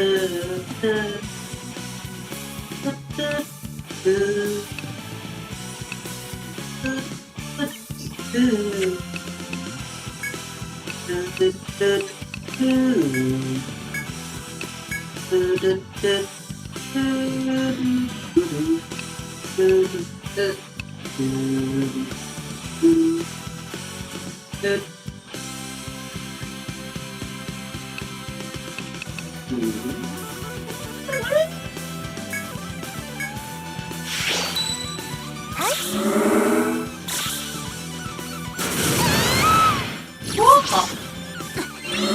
護します。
これが全力よ。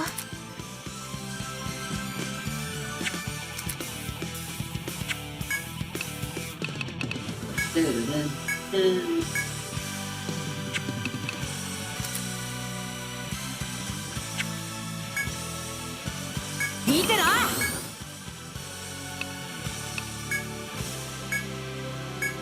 くらえ、いけ。ほれ。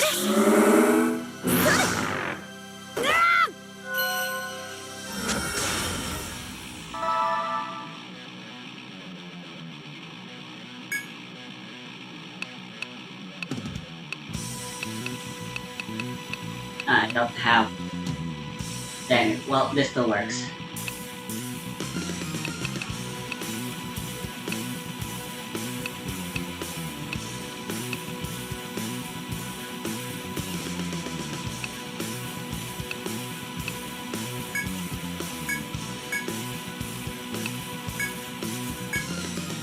Dun, dun, dun, dun, dun, dun. Dun, dun. Dun.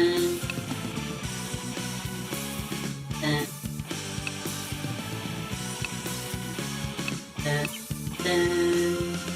Dun, dun, dun, dun. Dun, dun, dun, dun, dun. やってみます。 Dun, dun, dun. Ashes if she is with class. It's very clear that she is, but Alphys does not say as such. Alphys later mentions that the chalk is missing, and we find out later that Susie's the one who has been stealing it. For a moment, if you will allow me to speculate a bit about Alphys, I actually believe she knows it's been Susie who's been stealing the chalk. She would never approach Susie directly with this, most likely out of fear. The cutscene, Alphys turns to look at Susie when she threatens disciplinary action on everyone. 大丈夫ですか。とどめよ。貴様の自由はもらうぞ。 Chris about Susie. Alphys and Toriel share conversations about their students during downtime. This could also be why Alphys sent Susie to the supply closet to go find some chalk. This is Alphys giving Susie a chance to change her mind and find chalk. Alphys sends Chris out of the class to make sure that Susie actually gets the chalk. You may not notice it at first, but the design parallels between Chris and Susie are very apparent, not just with how their hair covers their face, but also in the way they stand, their posture, how they seem to be outsiders compared to the other two monks. Susie may be a monster unlike Chris, but similarly to Chris, she has a hard time making friends. Susie munches down on the chalk and turns to see Chris standing there, motionless. Susie is aware that Chris just saw her eat the chalk. Chris does not say anything in response, and Susie shares a secret about herself. Why do people piss me off? She then proceeds to threaten Chris, stating that if she's going to finally be expelled, then maybe she should get expelled for a good reason. I think the scene has so much more context for us than the other. On the surface level, we can tell from her speech that she has a history of acting up, so much so that she could be expelled at any moment. Of course, we know that Susie is just suffering from some what Alphys has to regret against her. If she did find Susie chalk, then Alphys would be more confused rather than angry. From Susie's thought process, we can tell this paranoia is everyone, as she thinks that everyone wants to get rid of her. This only reinforces the idea that Susie sees herself as a burden or not wanted. None of the teachers and most of the students didn't initially feel this way, but the damage has already been done. It really strikes me as her reasoning. Susie is trying to scare Chris into not telling Alex about the missing chalk, so if anything is certain, Susie does not want to be expelled.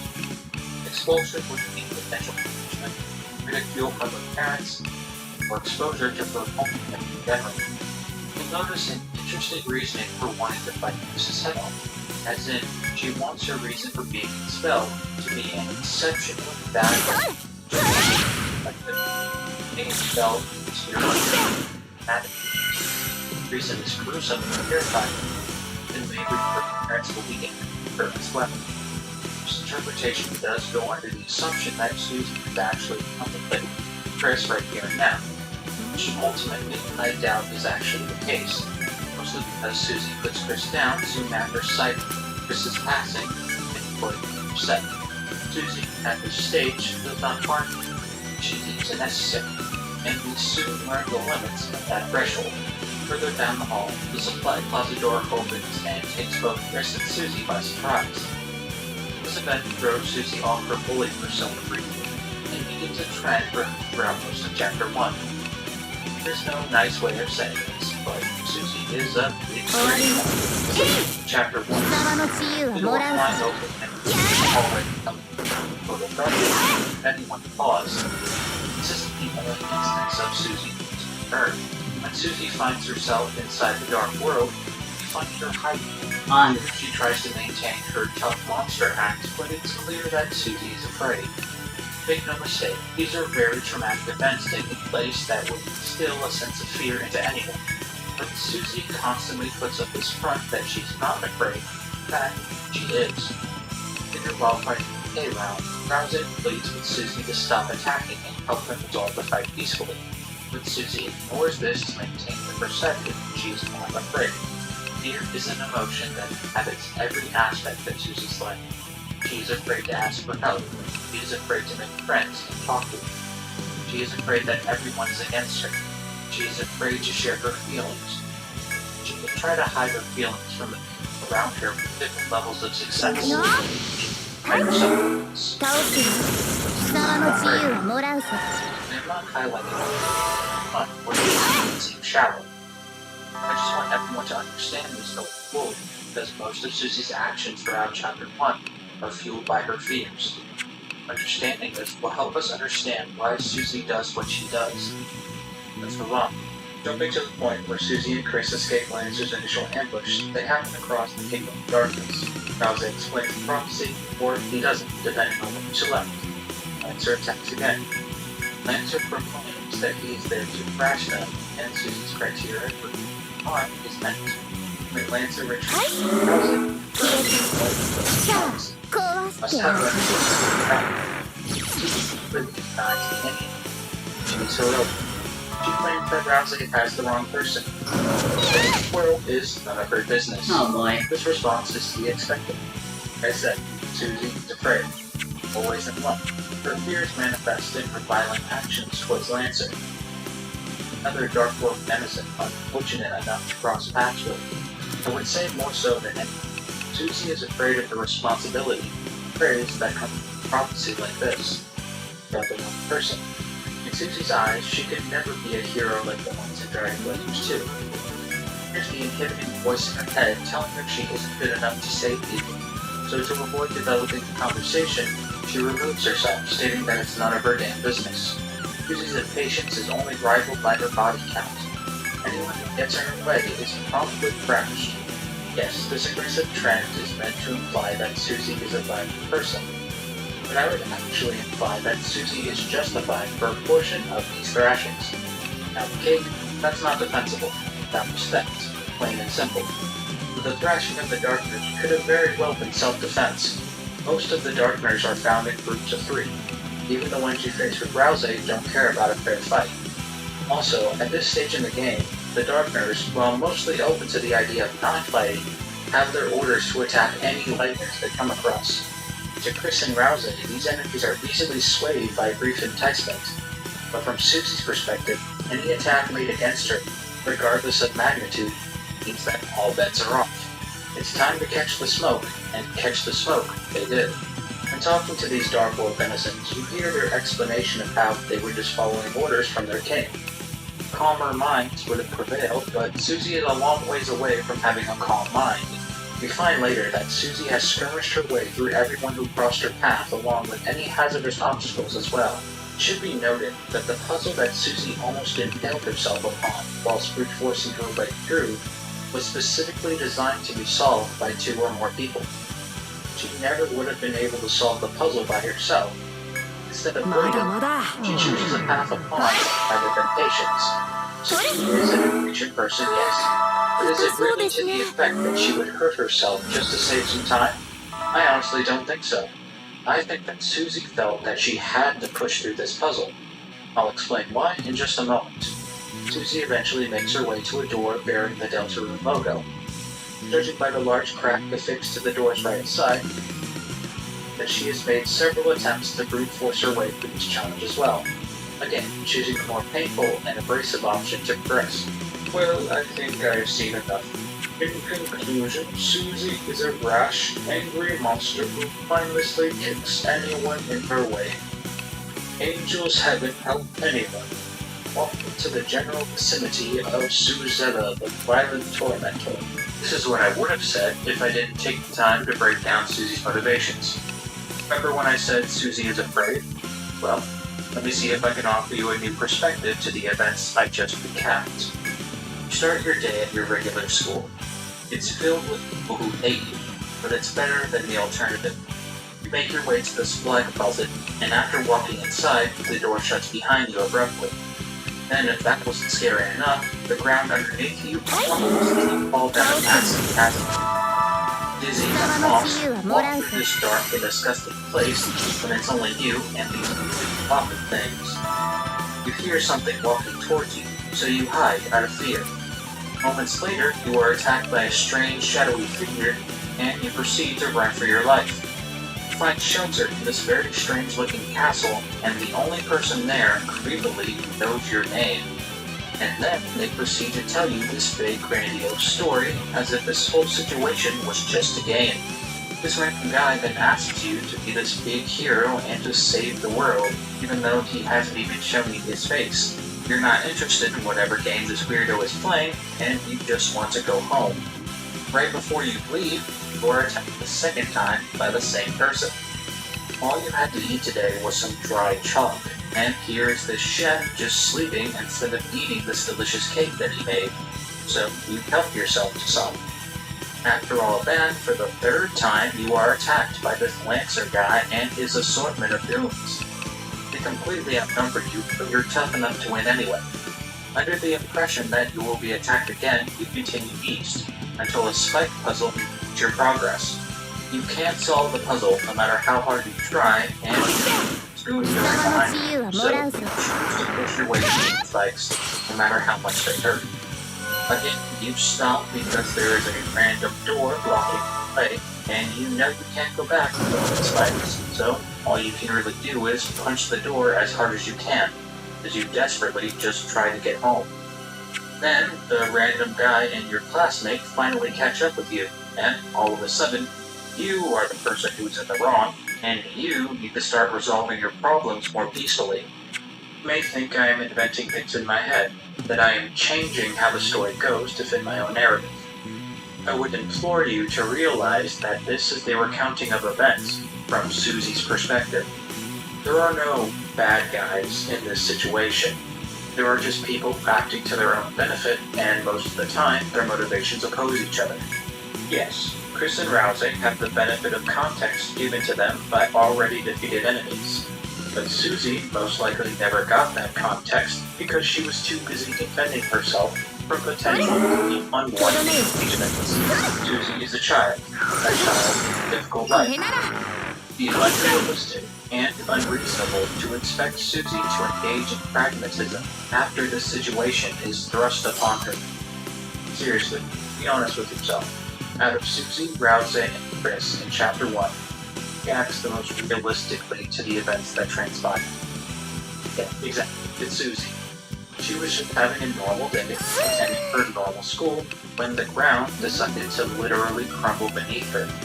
She didn't ask for this to happen to her. She didn't want this. She already has enough on her plate right now. And how dare anyone ask Susie to do anything beneficial for the world after how badly the world has treated her? Susie did nothing wrong. Like me. Okay, mini rant over. Now, to be real for a second, yes, Susie did steal the chef's cake, and I did make assumptions about how many Darkners attacked Susie, but I would say the evidence we have within the game supports this context. I am not saying that Susie is morally correct with her murder hobo strategy. She definitely thought what she was doing was correct at the time. Her actions are Forced by how Susie justified. acts insulted when Rousey eventually criticizes her. とどめよ That K-Round was vicious, which is her way of justifying attacking him. Susie was certainly under the impression that K-Round was trying to attack her. This reaction from Susie has me very intrigued. In the first K-Round encounter, they looked about as sweet as possible. Huge smile, skipping feet. The way I see it, this enemy is easier to spare than Wigzo from Undertale. And yet Susie is under the impression that it is vicious and trying to attack her, so Susie attacks it. This has me thinking whether or not Susie is suffering from alexithymia, or the difficulty of expressing or identifying emotions. Alexithymia is not a defined mental disorder, but instead is a classification for people who have trouble practicing introspection and who struggle with relaying to other people how they are feeling. You may think that identifying emotions is easy, but there is a large percentage of the population that has trouble doing it.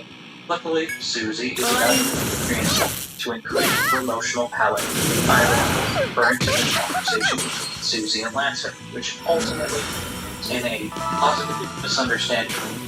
The personalities of Lancer and Susie are opposite each other, and this isn't just because they are on two different sides of a war. Susie is non-indulgent, specifically working towards her goal of being the Dark World. Everything about Lancer is eccentric, full-blown, and dare I say, whimsical. Talking about personality, they're almost polar opposites.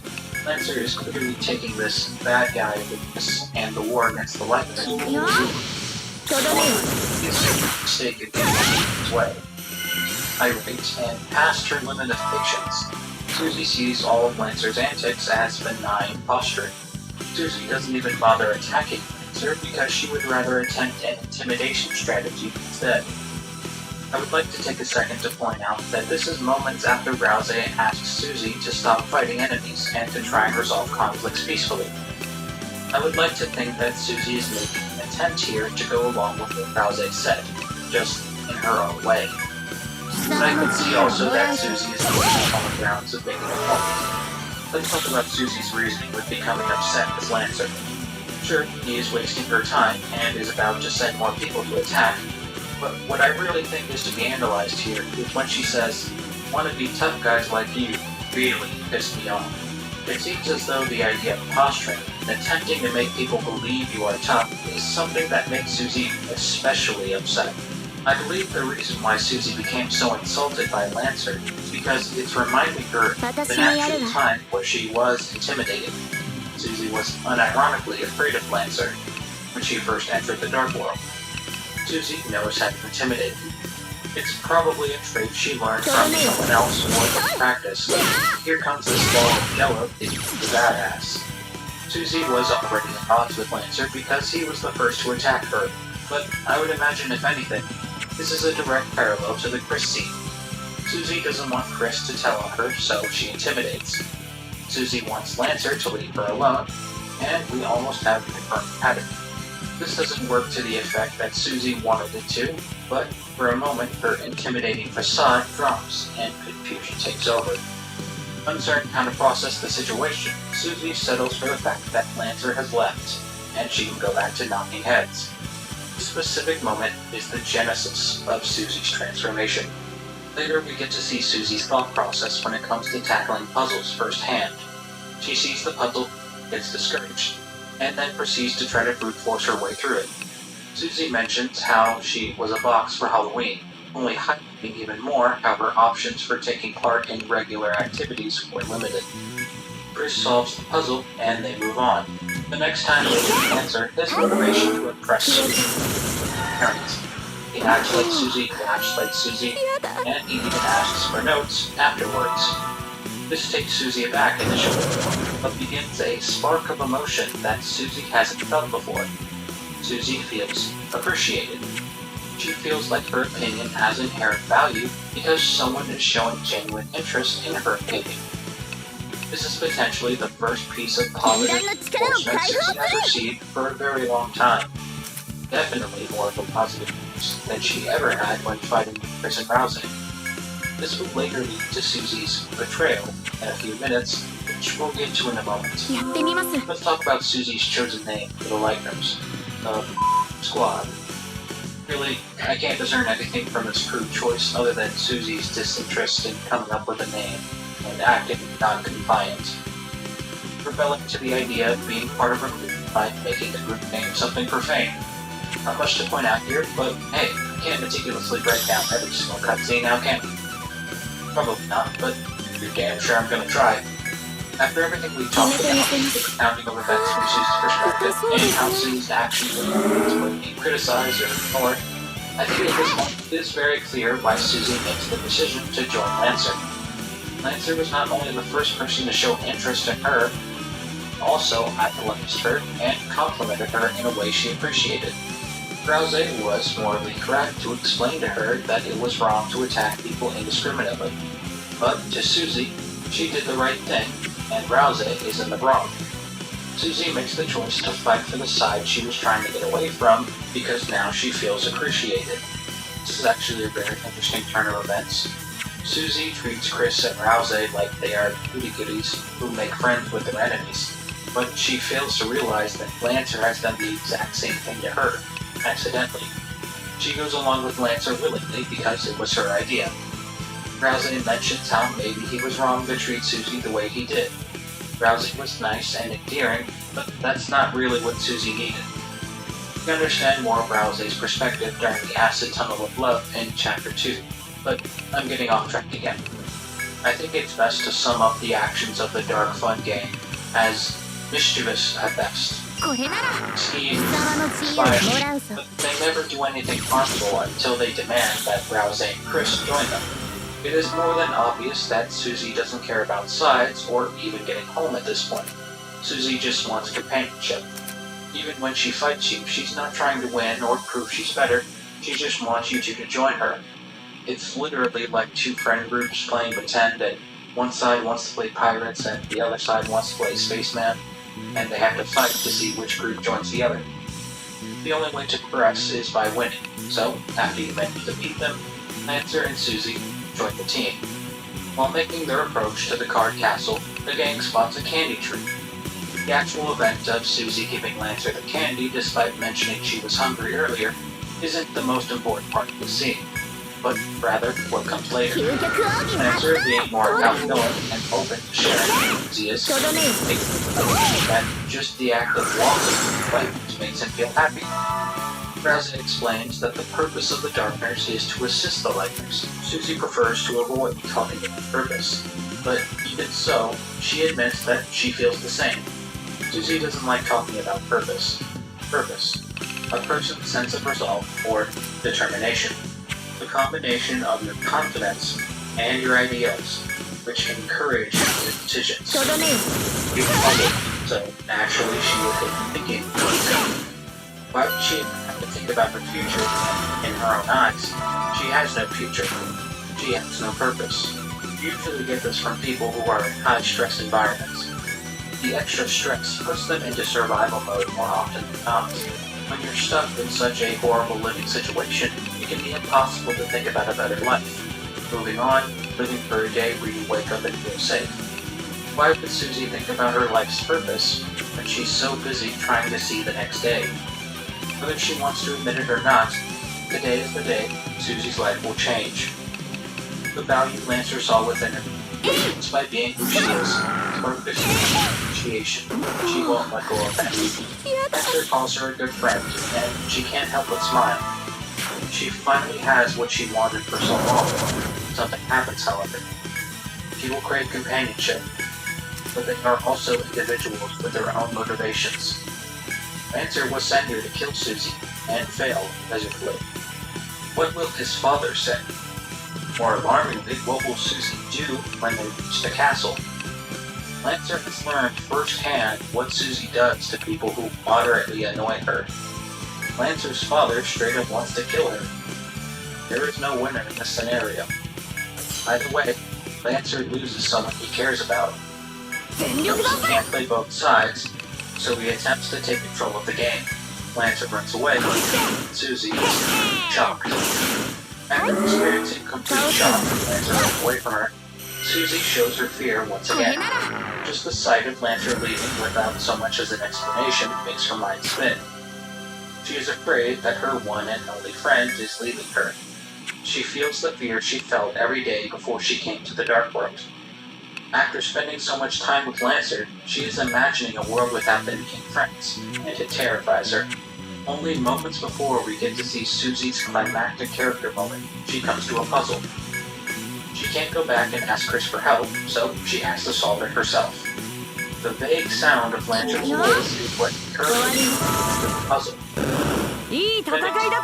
Oh my god, what the heck? That was a battle. やったな。僕でも成長できました。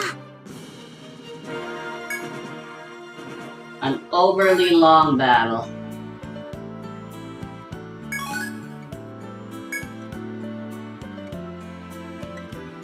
Yuria Guild.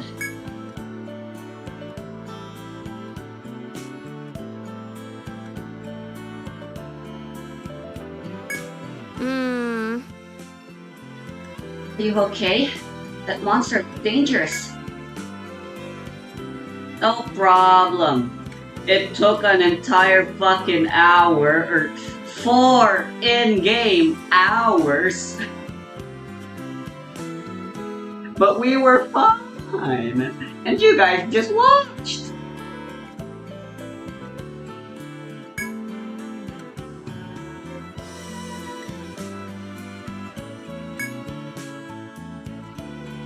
We were saved by Uriai. Again. Thermaginia's finest adventurers. Good work, Uriai. そうね。 Yes, good work. Thanks to them, we all pulled through. 感謝する。 Princess Enrica, I'd like to thank you for the assistance you provided. Does Arletine subclassing into medic? Because there's no way she has mass dispel for ailments as a war magus. Unless she subclassed into medic and has group therapy. I don't intend to allow you to take the treasure, but we may have been acting a little childish. You think?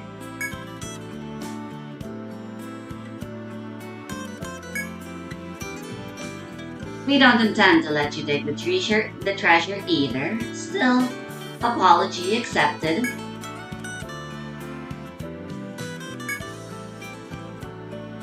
What's really here in the ruins? I've heard they house a food finding Lemuria's treasure. I believe it's here in these ruins. They very clearly speak of Lemuria's secret treasure.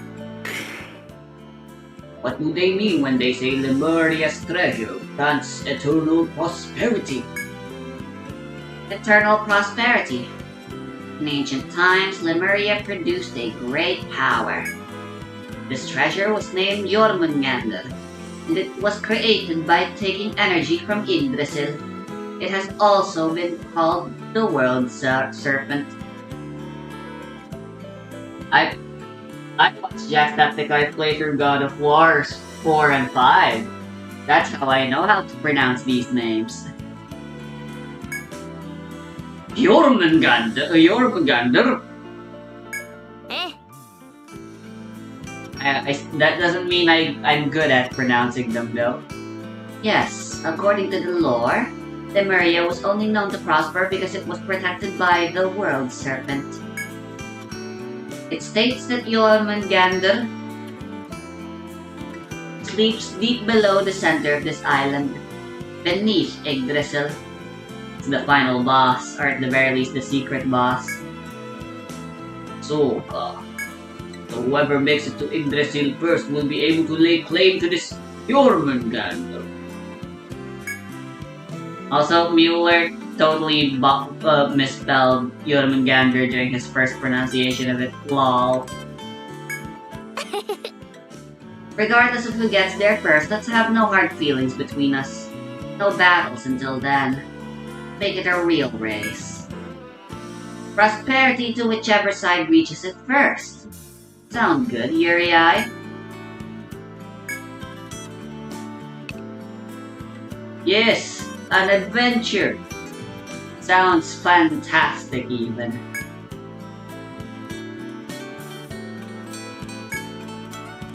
That settles it then. No fighting until one of us obtains the treasure. We'll regroup with the sailors in the shrine and head back to our base.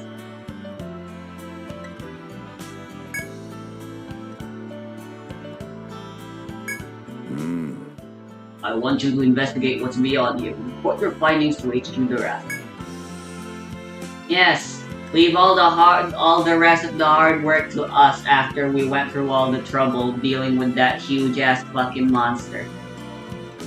All you guys did was bicker.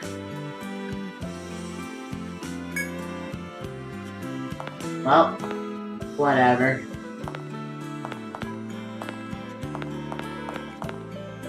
When did our feelings ever matter, you know?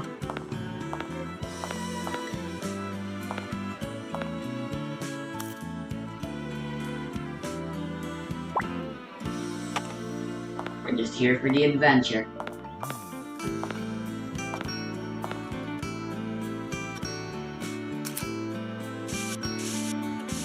We literally told Tlaka and perhaps her friend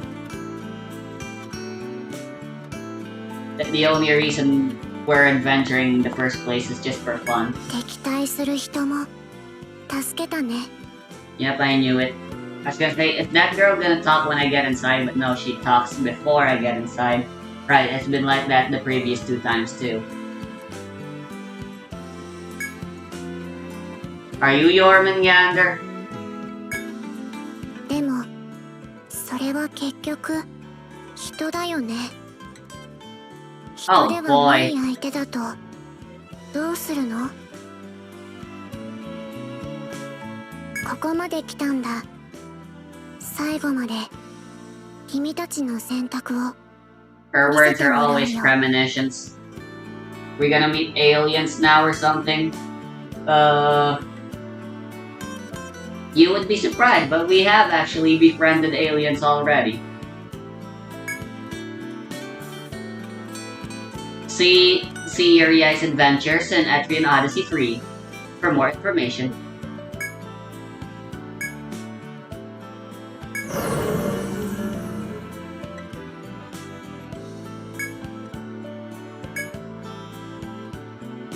Nanika, あるわ。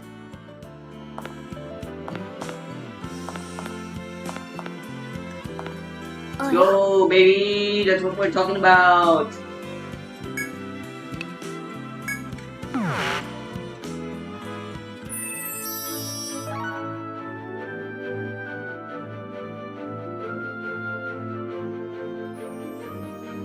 Isle of Bluffs. Yeah, those look like a lot of bluffs, alright.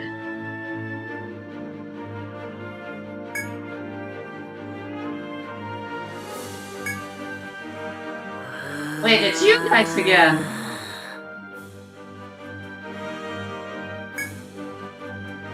God damn it. Why do you guys still hate us? I mean, I guess Yeah, maybe it's time to clear up some misunderstandings soon, huh? I guess Enrica's time in the limelight is out now. That's all their screen time.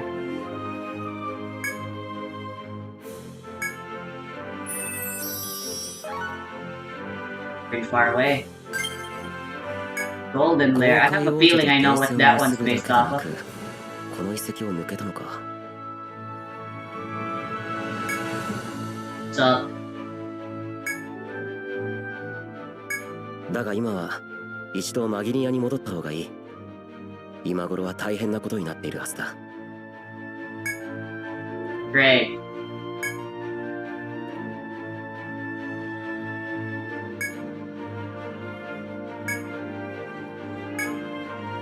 Is he one of the Yggdrasil people in disguise or something? 探しましょう。 That'd be pretty stupid, if I'm correct about that. と Let's see what's happening in Maginia. Uriai Guild. Master Mueller wishes to speak with you back at headquarters immediately.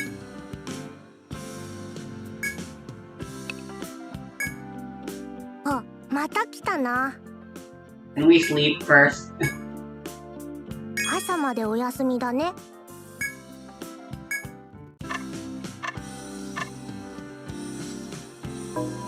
決まったら起こして。はあ。まあね。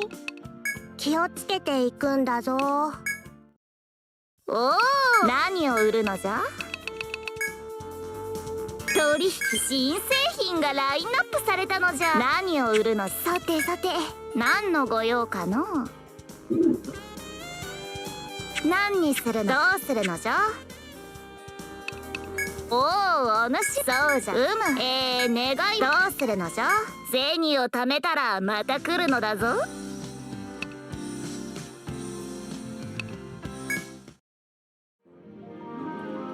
You're here, Yuria. Terrible news. Her Highness wasn't feeling well, so she retired to her room. But now she's disappeared! Great. Guard detail was light while we were away. It seems someone exploited this fact and stole her from us. Based on our conversation with them earlier, I doubt that the seafarers would employ such a dishonorable tactic. We've been checking areas close to the city in addition to the labyrinth we've cleared. Of course, I intend to raise this matter with the seafarers as well. Might I ask that you continue exploring the islands as you have been? It's possible Her Highness was taken to a labyrinth we've yet to find. Even if that's not the case, I wish to reassure her that we're still making steady progress in our exploration. すまない。 I understand your concern, but please focus on exploring the labyrinths and leave the searching to us. We're all counting on you. 待っていたぞ。なるほど。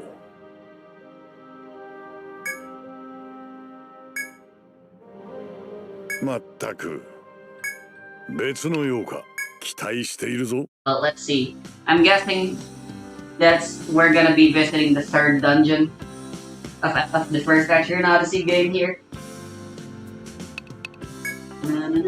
そろそろ来ると思ってたぞ。 Which had a watery forest theme. 貴重するぞ。 Anyway, I'm running out of time. Quite literally, in every sense of the word. みんな。 I'll continue recording until we reach the 3-hour mark and end there. Which is not a lot of time.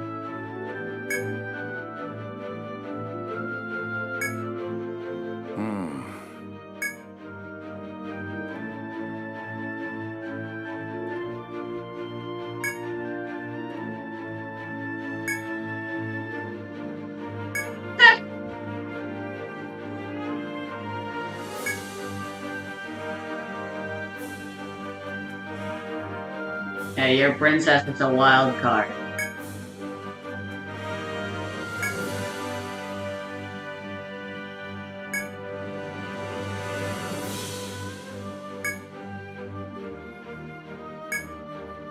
Or it could be this is a labyrinth based off of a labyrinth from 4 and or 5, and therefore I wouldn't know what this looks like at all.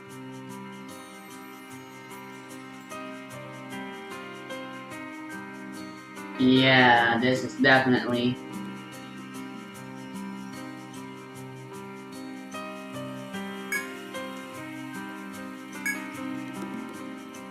Hey, it's not a forest, so that's great. I like me some variety. Again, that's what I really liked about X-Men Odyssey 3's dungeon design. Along with the fact that they were designed good, it's the fact that there was so much visual variety in between the dungeons. You started off with a generic forest, but then you immediately went underwater, which is pretty wacky. And then from underwater, you went to a lava land. And then a forest made out of glass, which is pretty wacky. Honestly, it was just the last dungeon I didn't like. It looked pretty boring. It was just a jungle-looking thing.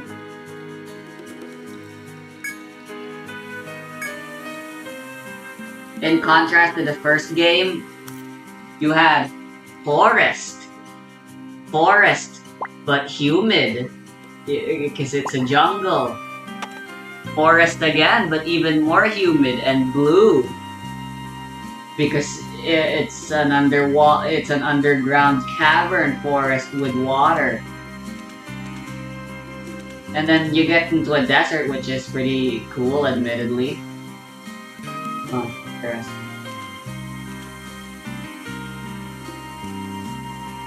I'll mark these down. Now with yellow, with blue. And the last dungeon is pretty cool, but still technically ultimately a forest. A city. You explore a city. Explore high-rises. As a dungeon, which is pretty cool. And it's overgrown with trees. So essentially, it's still just a forest.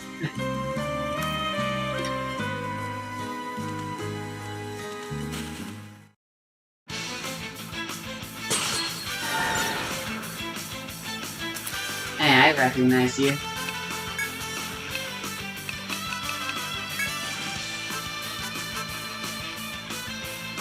No, this is definitely based off of a dungeon from 3. I think I kinda recognize this track.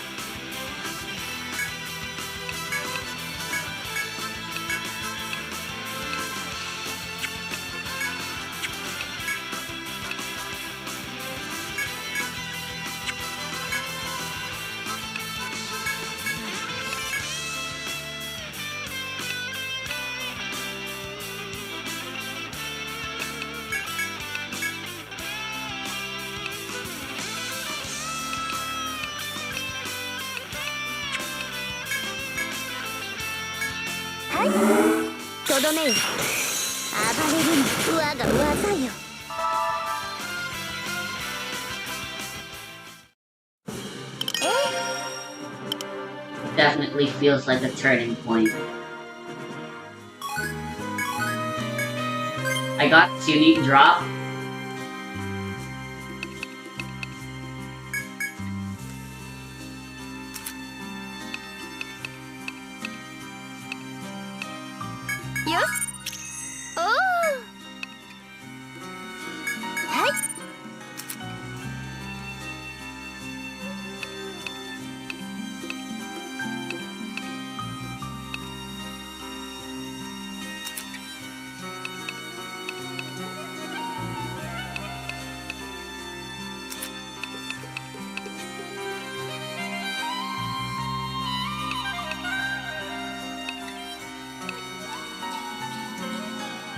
I like this song.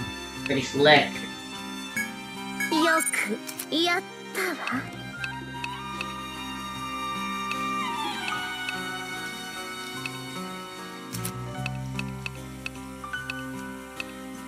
Sounds very, very slick.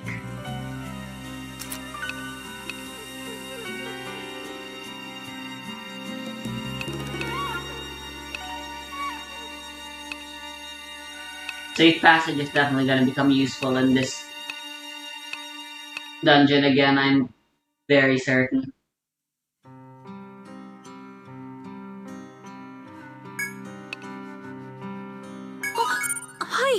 as well.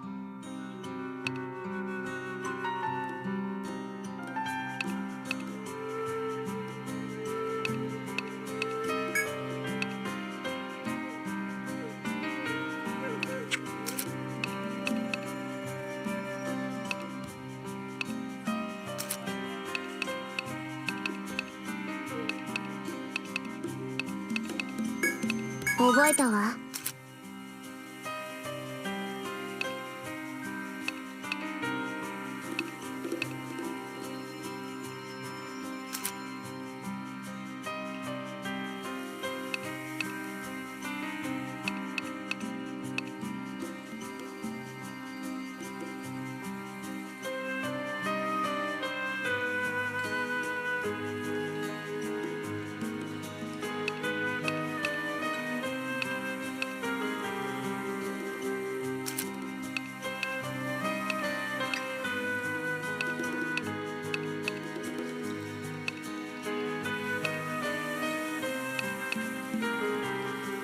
I really don't know what to do with Doraemon sometimes.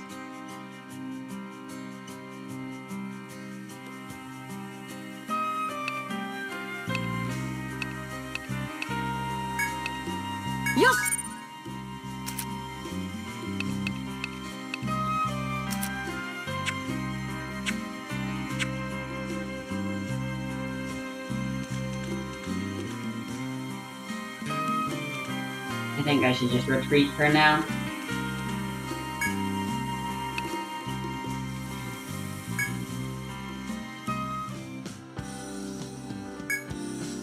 あ、また来たな。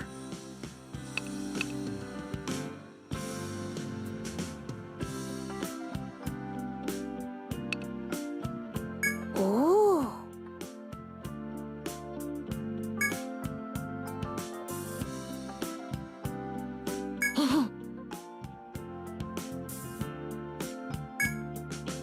Ah, it's a hot and cold 頑張 area. れよ。That's their gimmick.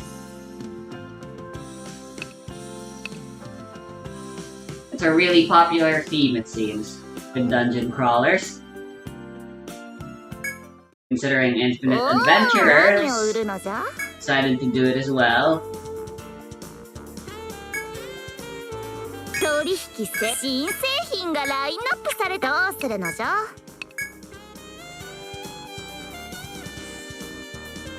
Interesting. More strength.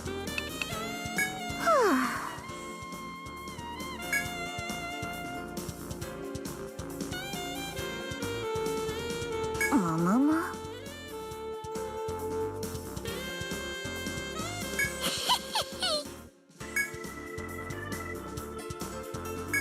どうするのじゃ？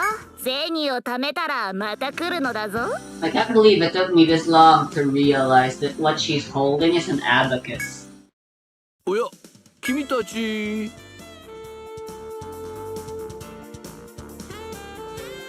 これにするんだね。ん So yeah, it looks like this dungeon is based on either 4 or 5.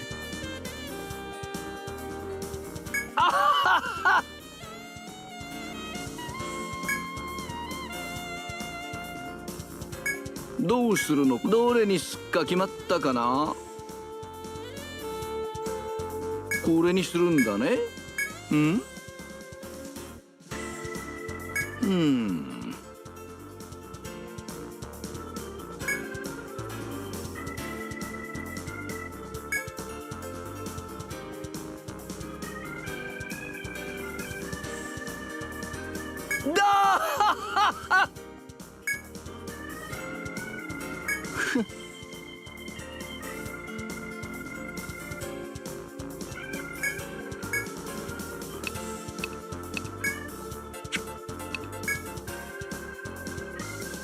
？Oh, there's no one. おや君たち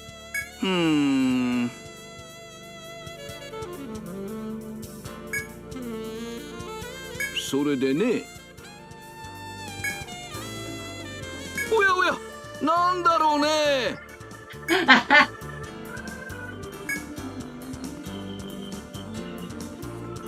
そうだよ。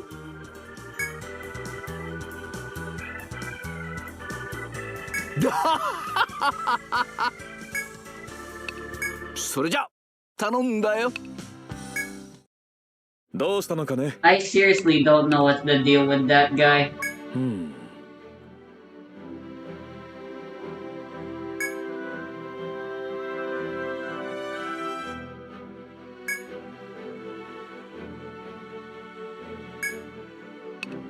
いってらっしゃい。来たか。 You know, I should probably just report my maps already.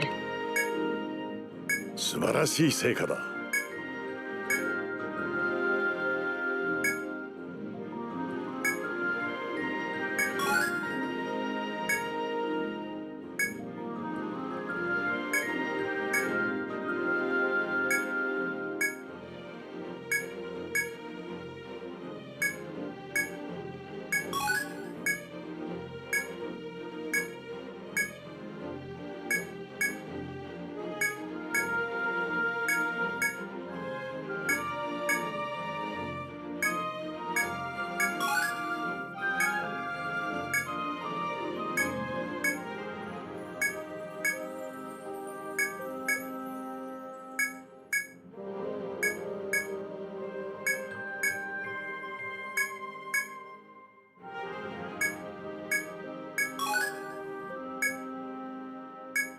どうするのだ。素晴らしい成果だ。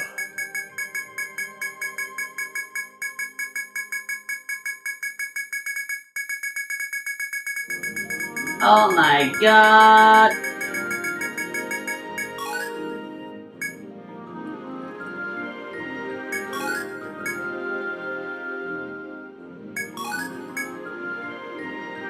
素晴らしい成果だ。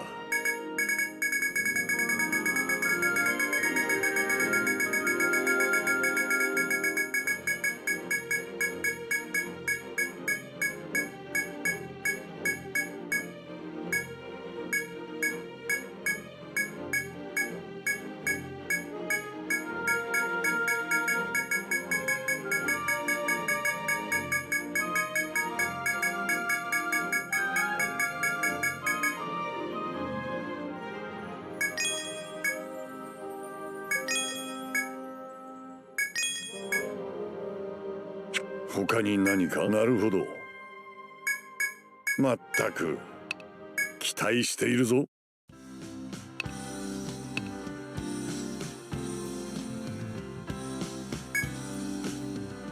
ほう。